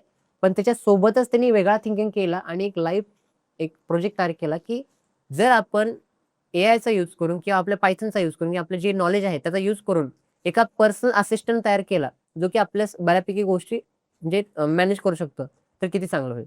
मग त्याची ती आयडिया चांगल्या फेजमध्ये गेली, ती आज कुठल्या लेवलला तुम्हाला माहितीच आहे. आणि ह्याची सुरुवात करण्यासाठी तुम्हाला काय करावं लागतं, डिपेक्स हा एक सगळ्यात मोठा महाराष्ट्रामध्ये होणारा एक हे आहे, प्रोजेक्ट एक्झिबिशन आहे. मी स्वतः ॲज अ स्टुडंट होतो डिप्लोमामध्ये, त्यावेळेस सुद्धा मी डिपेक्स जॉईन करायचो. आत्ताही मी दरवर्षी माझ्या कंपनीच्या टीम प्रिपेअर करतो आणि डिपेक्ससाठी पाठवतो. डिपेक्स हे जे असं प्रिपरेशन करण्यासाठी म्हणजे डिपेक्स हे असं हे आहे, तिथं तुम्ही काय करता, विद्यार्थी फक्त आणि फक्त थेरॉटिकल नाही, तर लाईव्ह मार्केटमध्ये जे प्रॉब्लेम्स आहेत त्यांना सॉल्व्ह करून ते त्याच्यावरती प्रोजेक्ट डेव्हलप करतात आणि ते डेपेसमध्ये प्रिपेअर करतात, म्हणजे कम्प्लिटली शो करतात. त्याचे जे हे असतात म्हणजे कम्प्लीट ऑडिट्स असतात ते इंडस्ट्रीतले लोक करतात. त्याच्यामुळे विद्यार्थ्यांना एक मार्केट प्लेस मिळतं, की त्यांनी जे आयडिया प्रिपेअर केले त्या आयडियाला प्रोडक्टमध्ये डेव्हलप करून प्रोटोटाईप बनवून ज्या प्रोटोटाईपवरती ते काम करतात त्याला चांगल्या इंडस्ट्री लेवलला घेऊन जायचं काम त्या मार्केट प्लेसवरून होतं. खूप सारे मीटअप्स असतात, खूप सारे वर्कशॉप असतात, त्याच्यामध्ये सहभागी व्हा. आपल्या कंपनीचे सारखे वर्कशॉप मीटअप चालूच असतात, त्याच्यामध्ये वर्कशॉप मी घेऊ शकताय. आणि कुठे तर तुमच्या आयडियाला फक्त आयडिया पुरतं मर्यादित न ठेवता त्याला चांगल्या मार्केट प्लेसमध्ये आणा आणि मग त्याला चांगल्या प्रोजेक्टमध्ये कन्वर्ट करा. हा झाला एक विद्यार्थ्यांसाठी. ज्यावेळेस तुम्ही एंटरप्रेन्योरशिप जर्नी स्टार्ट करता, जी मी स्वतः केली. मी माझ्या लास्टच्या पॉडकास्टमध्ये किंवा माझ्या विद्यार्थ्यांनी खूप सांगण्यात आलेलं आहे, की तुम्ही सगळ्यांना सोबत घेऊन चाला. एखादा विद्यार्थी इंटर्नशिप म्हणजे थोडक्यात एंटरप्रेन्योरशिप चालू करतोय, की मला कंपनी स्टार्ट करायचं, मला विद्यार्थ्यांना लोकांना शिकवायचंय. सगळ्यात इम्पॉर्टंट त्याला द्यायची कुवत असली पाहिजे. आपल्याकडे जे नॉलेज आहे ते स्प्रेड करा. बऱ्याच वेळा काय होतं, की माझ्याकडे नॉलेज आहे, मी एकटाच पुढे जातो. तुमच्या सोबत त्यांना घेऊन चाला. अशा वेळेस गणेश शिंदे यांनी खूप सारे भारी एक म्हणलेलं आहे, की तुम्हाला माहित असेल, देणाऱ्याने देत जाऊ, घेणाऱ्याने घेत जाऊ. त्याची एक कविता आहे, ती मला आठवली. म्हणजे हिरव्या पिवळ्या ढगांकडून हिरवी पिवळी शाल घ्यावी, सह्याद्रीच्या कड्याकडून छातीसाठी ढाल घ्यावी, वेड्यापेशा ढगांकडून वेडेपेसे आकार घ्यावेत, मातीमधल्या प्रश्नांसाठी पृथ्वीकडून हुंकार घ्यावेत, विसरलेल्या दर्याकडून पिसळलेली आया घ्यावी आणि शांत वाहणाऱ्या भीमेकडून तुकोबाची माळ घ्यावी. जर बरोबर. तुम्ही नेचरचा रोल बघितला, आज आपण प्रत्येक जण कुठं तर कुणाला तर हेल्प करूनच पुढे आलेलं. आपल्या गोष्टी कुठे तर स्प्रेड करूनच आपण पुढे आलेलो आणि ज्यावेळेस ते लोकांपर्यंत पोहोचतात, चांगल्या गोष्टींना कधीच अंत नसतो. त्याचं काम आहे. तुम्ही तुमच्या सोबत तुमच्या विद्यार्थ्यांना, तुमच्या मित्रांना सगळ्यांना सोबत घेऊन चाला. डेफिनेटली तुम्हाला चांगलं यश आणि त्याच्यामध्ये ते लोक असतील. असं आहे. हाच मेसेज तुमच्या एंटरप्रेन्योरशिपचा तुम्ही आहे. तर आय-टी सेक्टरमध्ये आणि एक इंजिनिअरिंग सेक्टरमध्ये तर आहे. त्याच्यासोबत तुम्ही शायरी पण चालू करायला पाहिजे. नाही, खरं तर ही माझी खूप तेव्हापासूनची फेमस आहे. हां. फेमस म्हणण्यापेक्षा मला एक मोटिवेशन करत आलेली आहे. मोटिव्हेशन. गणेश शिंदे यांची खूप चांगल्या कविता माझ्या लक्षात आहेत. त्याच्यामुळे मी ह्या सगळ्या गोष्टी तर झाल्या सर एक पॉझिटिव्ह साइडमध्ये. येस. पण ह्या इंडस्ट्रीमध्ये खूप डार्क रिॲलिटी पण आहे. जर आपण 2026चा रिपोर्ट बघितला, जेव्हा मला तुमचा पॉडकास्ट करायचा होता, मी मागचा रिपोर्ट वगैरे बघत होतो. 2026मध्ये 25,000 ते 35,000 जॉब काढले गेले एआयमुळे आणि ऑटोमेशनमुळे. येस. ह्या स्टेजमध्ये स्टुडंटनी, आय-टी स्टुडंटनी काय करायला पाहिजे? सो ऑब्व्हियसली आपल्या इंडस्ट्रीची डार्क साइड पण आहे. तुम्ही त्या इंडस्ट्रीमध्ये बिलॉंग करतात आणि मी पण करतोय. सो कसं असतं माहिती का, ज्यावेळेस विद्यार्थी प्रिपरेशन करतात, मी तुम्हाला सांगितलं, त्याच्यामध्ये त्यांनी लाइक्स ऑफ म्हणजे थोडक्यात बाकीच्या गोष्टी ज्या आहेत, त्यांचे जे डोमेन आहेत ते सोडून बाकीच्या गोष्टी त्याच्याकडे ते निग्लेक्ट करतात. त्याच्यामुळे खरं तर त्यांचे चान्सेस खरं तर कमी होतात जॉबमध्ये टिकण्याचे. काय होतं, लास्ट इयरचा तुम्ही जे रिपोर्ट काढला त्या रिपोर्टमध्ये तुम्ही बघा, जे लोक आय-टी मधून निघलेत, ज्यांना कंपनीने काढलेत, मोर दॅन लाईक 50% जे जास्त जे लोक आहेत ते they are from non IT background to IT background मध्ये आलेले ते लोक आहेत. का तर ते फंडामेंटलच्या जोरावरती नाहीत आले, ते त्यांच्या जे काय त्यांचे जे बेसिक त्यांनी जे केलेलं किंवा जे त्यांच्यामध्ये ते प्रिपरेशन केलेलं आहे त्याच्यावरती आलेले होते. म्हणजे कंपनी त्यांच्या अकॉर्डिंग फ्युचर रोल करते त्यावेळेस ती मुलं टिकत नाही. अशामुळे काय होतात, विद्यार्थी तर निघतात.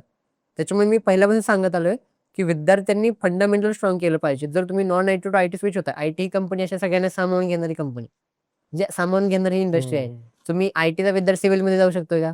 नाही जाऊ शकत. कसं डायरेक्ट बघायला गेलं तर. पण आय-टी मध्ये कुठल्याही साईडचा विद्यार्थी येऊ शकतो, स्किल्स, जे काय नॉलेज असेल त्याच्यावरती. म्हणून एक सामावून घेणारी इंडस्ट्री आहे. तर ज्यावेळेस तुम्ही आय-टी मध्ये एंटर करताय, very first rule that you have to completely जे तुम्हाला लक्षात ठेवला पाहिजे ते म्हणजे फंडामेंटल्स आहे ते स्ट्रॉंग ठेवा. सेकंड थिंग, ज्या डोमेनवरती तुम्ही काम करता डोमेनमध्ये प्रत्येक ना प्रत्येक गोष्ट तुम्हाला आली पाहिजे. एपीआय असेल, त्यानंतर डेटाबेस हँडलिंग असेल तुमचं, त्यानंतर फ्रेमवर्क्स असतील, लायब्ररीज असतील, त्यानंतर फ्रंट एंड बॅक एंड असेल, सगळ्या गोष्टी तुम्हाला आल्या पाहिजेत. असं नाही की तुम्ही म्हणता सर मी बॅक एंड डेव्हलपर आहे तर मी फ्रंट एंडच्या टेक्नॉलॉजीज का करू? You are like accepted to, म्हणजे ते केलं पाहिजेत का? कंपनी तुम्हाला पुढे जाऊन कुठला प्रोजेक्ट असाइन करणार आहे, you don't know. So you should also prepare for that. आणि ज्यावेळेस पहिली गोष्ट म्हणजे विद्यार्थी आणि जी लोक आहेत ती लोक कंपनीमध्ये गेल्यानंतर त्यांचं लर्निंग स्टॉप करतात. आपण एकदा प्लेस झालं आता काय शिकायचं, हा सगळ्यात मोठा मिस्टेक असतो. कारण की इंडस्ट्री आहे ती रोज चेंज होणारी इंडस्ट्री, आय-टी इंडस्ट्री. जस्ट तुम्ही प्लेस होताय किंवा प्लेसमेंटच्या प्रिपरेशनमध्ये आहात, daily you have to update your self. कोणत्या टेक्नॉलॉजी सध्या आय-टी मध्ये चालत, एखादी नवीन टेक्नॉलॉजी आली आता सध्या, मागच्या 2 वर्षांपासून गोलँग असेल किंवा ब्लॉकचेन मध्ये तुमचे काय लँग्वेज आहे ते खूप सध्या ट्रेंडमध्ये चालू आहे. तर जे विद्यार्थी सध्या ब्लॉकचेन मध्ये काम करत होते जावा मध्ये वगैरे, ते बरेचसे लोक ब्लॉकचेन मध्ये शिफ्ट झालेत. का? ब्लॉकचेन जावासाठी सगळ्यात इम्पॉर्टंट आहे, असं आहे. मग असे तुम्ही डेली जे काय तुम्ही अपडेट करत राहा. डेली आयटी मध्ये जे चेंजेस होतात, जे ट्रेंड्स येतात, जे टेक्नॉलॉजी येतात, त्याच्यामध्ये कोणकोणते चेंजेस होतात ते एक्सेप्ट करा. त्याच्यावरती काम करा, गायडन्स घ्या आणि मग त्याला इम्प्लिमेंट करत चाल. म्हणजे तुम्ही कंपनीमध्ये तुम्हाला कोणत्याही रोलसाठी स्विच केलं, कोणतेही काम दिलं, you should also prepare for that. ह्याच्या AI मुळे ह्युमन्सची व्हॅल्यू कमी होती का? जे जर फॉर एक्झाम्पल आपण बघितलं काही वर्षांपहिले जर एखाद्या कंपनीत सॉफ्टवेअर इंजिनियर किंवा डेव्हलपरला एक 8-10 लाख रुपयाचा पॅकेज भेटत असेल, तिथं आज तो 3-4 लाखावर आलाय डेव्हलपरचा. तर त्या मुलांसाठी काय बोलणार तुम्ही? किंवा या कंडिशनमध्ये जे फेस करतात त्यांच्यासाठी मी काय? तुम्हाला डेफिनेटली सांगू शकतो, AI कधी सुद्धा ह्युमनला रिप्लेस नाही करू शकत. काही गोष्टी सोडल्यात तर. मिनिमल गोष्टी आहेत ऑब्व्हियसली याने ऑब्व्हियसली रिप्लेस केलंय. बट एआयने जेवढे जॉब घेतलेत ना, म्हणजे स्वतःहून खाल्लेत, त्याच्यापेक्षा खूप सारे जॉब्स क्रिएट पण केलेत. That's the beneficiary. का? तर एआय मध्ये तुम्ही आता बघितलं मागच्या 2-4 महिन्यांमध्ये जे मोठमोठे कंपनी मायक्रोसॉफ्ट असतील, त्यानंतर तुमचं बाकीच्या काही गोष्टी Google वगैरे असतील कंपनी, अशा कंपन्यांनी एआयचा यूज करणं स्टॉप केलंय. का? डायरेक्टली स्टॉप केलंय. का? तर एआयचं बिल हे जे लोक काम करतात डेव्हलपर त्यांच्यापेक्षा एआयचं बिल जास्त आहे त्यांना. मग तिथं काय झालं, ह्युमन पॉवर कमी, म्हणजे ह्युमन पॉवर जर आपण कमी केली, एआयची पॉवर जास्त घेतली, एआय ह्युमन पेक्षा जास्त चार्जेबल आहे. मग कंपन्यांनी काय केलं, एआय बंद केले काय काय कंपन्यांनी आणि ह्युमन्सला रिफिट हायर केलं. का? ह्युमन मध्ये ज्या रिस्पॉन्सिबिलिटीज, ज्या कॅपेबिलिटीज आहेत, त्या खूप साऱ्या कॅपेबिलिटीज एआय मध्ये येऊ शकत नाही. आता सध्या बऱ्यापैकी काम चालूच आहे, म्हणजे एआय मध्ये फिलिंग्स वगैरे येऊ शकत नाहीत. पण त्याच्यावरती सध्या खूप काम चालू आहे की एआय मध्ये फिलिंग कसे इम्प्लिमेंट करू शकतोय विथ द केमिकल्स वगैरे. कारण की आपल्या म्हणजे मेंदूमध्ये किंवा ह्याच्यामध्ये जे फिलिंग्स आपण यूज करतो त्याच्यामध्ये म्हणजे केमिकल्स असतात. केमिकल्स थ्रू आपल्या ते फिलिंग्स जनरेट होतात ऍज पर द बायोलॉजी. त्या गोष्टींमध्ये इम्प्लिमेंट करायचं चालू आहे. होप त्या गोष्टी होतील नाही होतील. बट आयटी मध्ये जर तुम्हाला ह्याच्यामध्ये टिकायचं आहे, एआय तुमचं काम रिप्लेस नाही करू शकत, बट ते तुमचं काम कम्प्लिटली लाईक 50% घेऊ शकतो. तुम्हाला काय करायचंय, तर एआयचा यूज करून तुमच्या कामला अजून इफिशियंट बनवायचंय. आणि खरं तर तुम्हाला सांगतो, सगळ्यात इम्पॉर्टंट एक्झाम्पल एक सांगायचं झालं, आजच्या डेटमध्ये आधी जेवढं अवघड होतं म्हणजे स्वतःला अपग्रेड करणं, किंवा आधी जेवढं अवघड होतं कंपनीमध्ये जाणं किंवा स्वतःमध्ये त्या कॅपॅबिलिटीज बिल्ड करणं, आता खूप कमी झालंय. कारण तुम्हाला गायडन्सला तुमच्याकडे रिसोर्सेस एवढे खूप झालेत ना, की तुम्ही इझिली त्या गोष्टींमध्ये एंटर करू शकताय. डिस्ट्रॅक्टेड आता दोन्ही होतात, एक डिस्ट्रॅक्टेड आहे आणि एक फोकस्ड आहे. तुम्हाला ठरवायचं तुम्हाला डिस्ट्रॅक्टेड व्हायचं का फोकस व्हायचं. तुमचा जो टाइम आहे तो टाइम तुम्ही डिजिटली जेवढा घालवताय तेवढ्या डिजिटली मध्ये 50% टाइम जर तुम्ही एआय मध्ये काही गोष्टी शिकून एआयचा हेल्प यूज करून तुम्ही स्वतःला अपग्रेड करत गेला, डेफिनेटली तुम्ही त्या टाइमचा चांगला उपयोग करू शकताय. असं आहे. तुमच्या कंपनीचं जसं तुम्ही सांगितलं की आता तुमची ब्रँच पुण्याला पण आहे, Yes. त्यानंतर कोपरगावला पण स्टार्ट केली. Yes. तर तुमच्या कंपनीचा रोल कसं आहे, म्हणजे तुम्ही वर्किंग कसं करतात, त्यानंतर तुमचं फ्रँचायझी मॉडेल वगैरे कसं वर्क ओके. करतं? आपली कंपनी 2 मेन डोमेन मध्ये काम करते. First as a software domain, we are getting the requirement from the client and develop and deploy them. Second, training सेक्टरमध्ये 80% आपली कंपनी ट्रेनिंग सेक्टरमध्ये काम करते. कॉर्पोरेट ट्रेनिंग असेल, आयटी मध्ये ट्रेनिंग, सगळे full stack Python, full stack Java, AML, data science, data analytics, cloud असेल, त्यानंतर तुमचे आयओटी मधले काही गोष्टी असतील, आपण सगळ्या ट्रेन करतो विद्यार्थ्यांना. ट्रेनिंगचे इंटर्नशिप प्रोव्हाइड करतो. बॅचेस आपले रन होतात. मॉर्निंग पासून इव्हनिंग पर्यंत आपले बॅचेस असतात. कॉलेज स्टुडंटमध्ये जे विद्यार्थी डिप्लोमा डिग्रीमध्ये आहेत ते विद्यार्थ्यांना आपण इंटर्नशिप प्रोव्हाइड करतो. आणि first thing that I have to highlight, की आपल्याला बऱ्याच जणांना काय वाटतं की आता डिप्लोमा झाला, डिग्रीला लास्ट इयर गेल्यानंतर बघू आपण इंटर्नशिप करू. असं कधीच नाही. माझ्या कंपनीमध्ये सध्या 8वीचा मुलगा आहे जो पायथन फुल स्टॅक करून बसला. He is doing the projects right now. क्या बात आहे. 8वीचा मुलगा. तुमच्या कॅपेबिलिटी, तुमच्या थिंकिंगवर सगळ्या गोष्टी डिपेंड राहतात. असं आहे. त्याच्यामुळे तुम्ही आज सुरुवात करा, मग तुम्ही उद्या कुठेतरी पोहोचणार. तुम्ही उद्या सुरुवात करायला म्हणल्यावर तुम्हाला वेळ लागणार. बरोबर. वेळ लागू द्या, पण कुठेतरी त्या गोष्टीचा स्टार्ट झाला पाहिजे. ऑब्व्हियसली तुम्हाला 0 पासून स्टार्ट करायला लागणार आहे. मग ह्या गोष्टी आपण जास्त कंपनीमध्ये प्रोव्हाइड करतो. विद्यार्थ्यांना लाईव्ह प्रोजेक्टवरती किती काम देता येईल, विद्यार्थ्यांना कंपनीमध्ये प्रॅक्टिकल किती शिकवता येईल, हे आपण जास्त फोकस करतो. आणि दुसरी गोष्ट म्हणजे सॉफ्टवेअर डोमेन्समध्ये आपण जे काही हॉस्पिटलचे क्लायंट्स आहेत किंवा जे एज्युकेशन सिस्टममध्ये क्लायंट्स आहेत, जे काय पब्लिक वर्किंग त्यांच्यामध्ये क्लायंट्स आहेत, असे आपण क्लायंट्स त्यांच्या रिक्वायरमेंटनुसार त्यांना बिलिंग सिस्टम असेल किंवा ERP सिस्टम असेल, असिस्टंट असेल किंवा तुमचं जे काही सॉफ्टवेअर्स असतील ते आपण प्रोव्हाइड करून देतो आपल्या टीममध्ये. एखाद्या स्टुडंटला तुम्हाला कनेक्ट करायचं असेल किंवा त्याच्यासाठी जर्नीमध्ये त्याला Yes. हेल्प हवी असेल तुमची, तर ते तुम्हाला कसं कनेक्ट करू शकता? डेफिनेटली कॅप्शनमध्ये किंवा डिस्क्रिप्शनमध्ये तुम्ही माझे कॉन्टॅक्ट डिटेल्स शेअर कराल, त्याच्यामध्ये हम्म. कॉन्टॅक्ट करू शकतात. किंवा आपल्या कंपनीचं इंस्टाग्रामला पेज आहे कोड सॉफ्टेक पंढरपूर, त्याच्या थ्रू मला कॉन्टॅक्ट करा. तरी नाही जमलं तरी कंपनीचा ईमेल आहे, डेटा म्हणजे तुमचे कॉन्टॅक्ट डिटेल आहेत कॅप्शन तुम्ही द्यालच, त्याच्या थ्रू कॉन्टॅक्ट करा. आणि जर कुणाला मला पर्सनली भेटायचं, डेफिनेटली आय एम अवेलेबल. मी प्रत्येक विद्यार्थ्याचा प्रत्येक प्रॉब्लेमसाठी मी अवेलेबल आहे. जेवढी माझ्याकडनं हेल्प होईल, फुल नाही फुलाश फाकडी मी माझ्याकडनं करायचा प्रयत्न करेल. कधी तुम्हाला काय प्रॉब्लेम आला विद्यार्थ्यांना, मी एकच सांगेल माझ्याकडे तुम्ही या. त्या प्रॉब्लेम सॉल्युशन जरी नाही देता आलं तर तुम्हाला सॉल्युशन पर्यंत कसं पोहोचायचंय त्याचा मी तुम्हाला रोडमॅप तर देऊ शकतो आणि तेच बरं. इंजिनियरचं काम आहे. असं आहे. माझं पंढरपूरमध्ये ऑफिस आहे. पंढरपूर शिवाजीनगरमध्ये आपलं हेड ऑफिस आहे. तिथं मी स्वतः असतो. हम्म. हेड ऑफिस आहे आणि त्याची सुरुवात मी माझ्या घरापासूनच केली, कारण की माझ्या घराच्या वरतीच मी ते ऑफिस बांधलंय.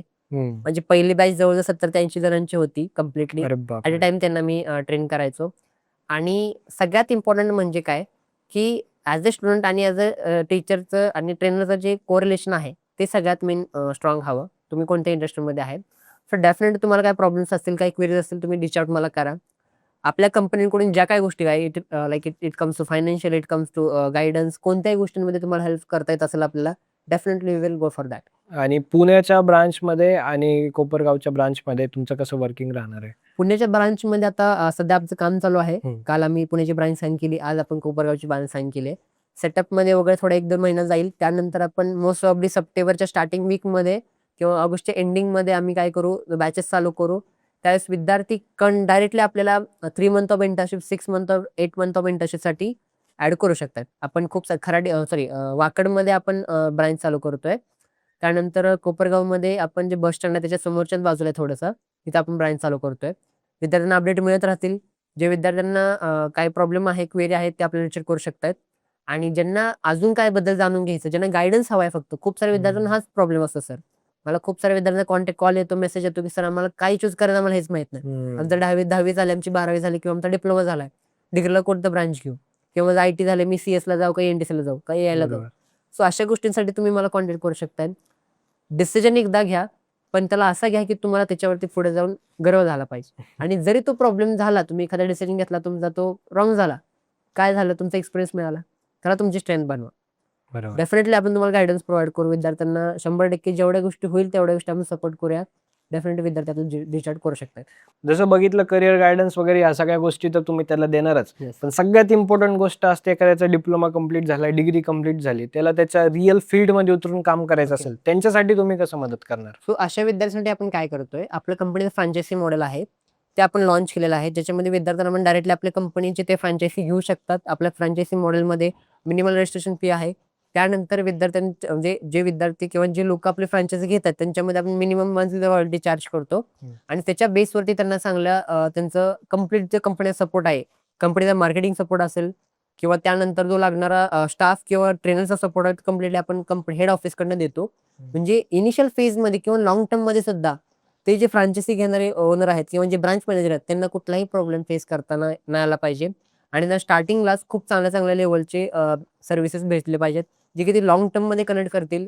आणि जे काम आपण करत आलो, विद्यार्थ्यांना सपोर्ट करायचं, विद्यार्थ्यांना चांगल्या गोष्टी ट्रेनिंग प्रोव्हाइड करून त्यांना चांगल्या लेवलला प्लेस करायचं किंवा त्यांच्या जर्नीमध्ये चांगलं एक पार्ट बनवून त्यांना एक हेल्प करायचं, ते जर्नी ते एक्सपांड करू शकतात. डेफिनेटली आपल्या कंपनीचं फ्रँचायसी मॉडेल लॉन्च आहे.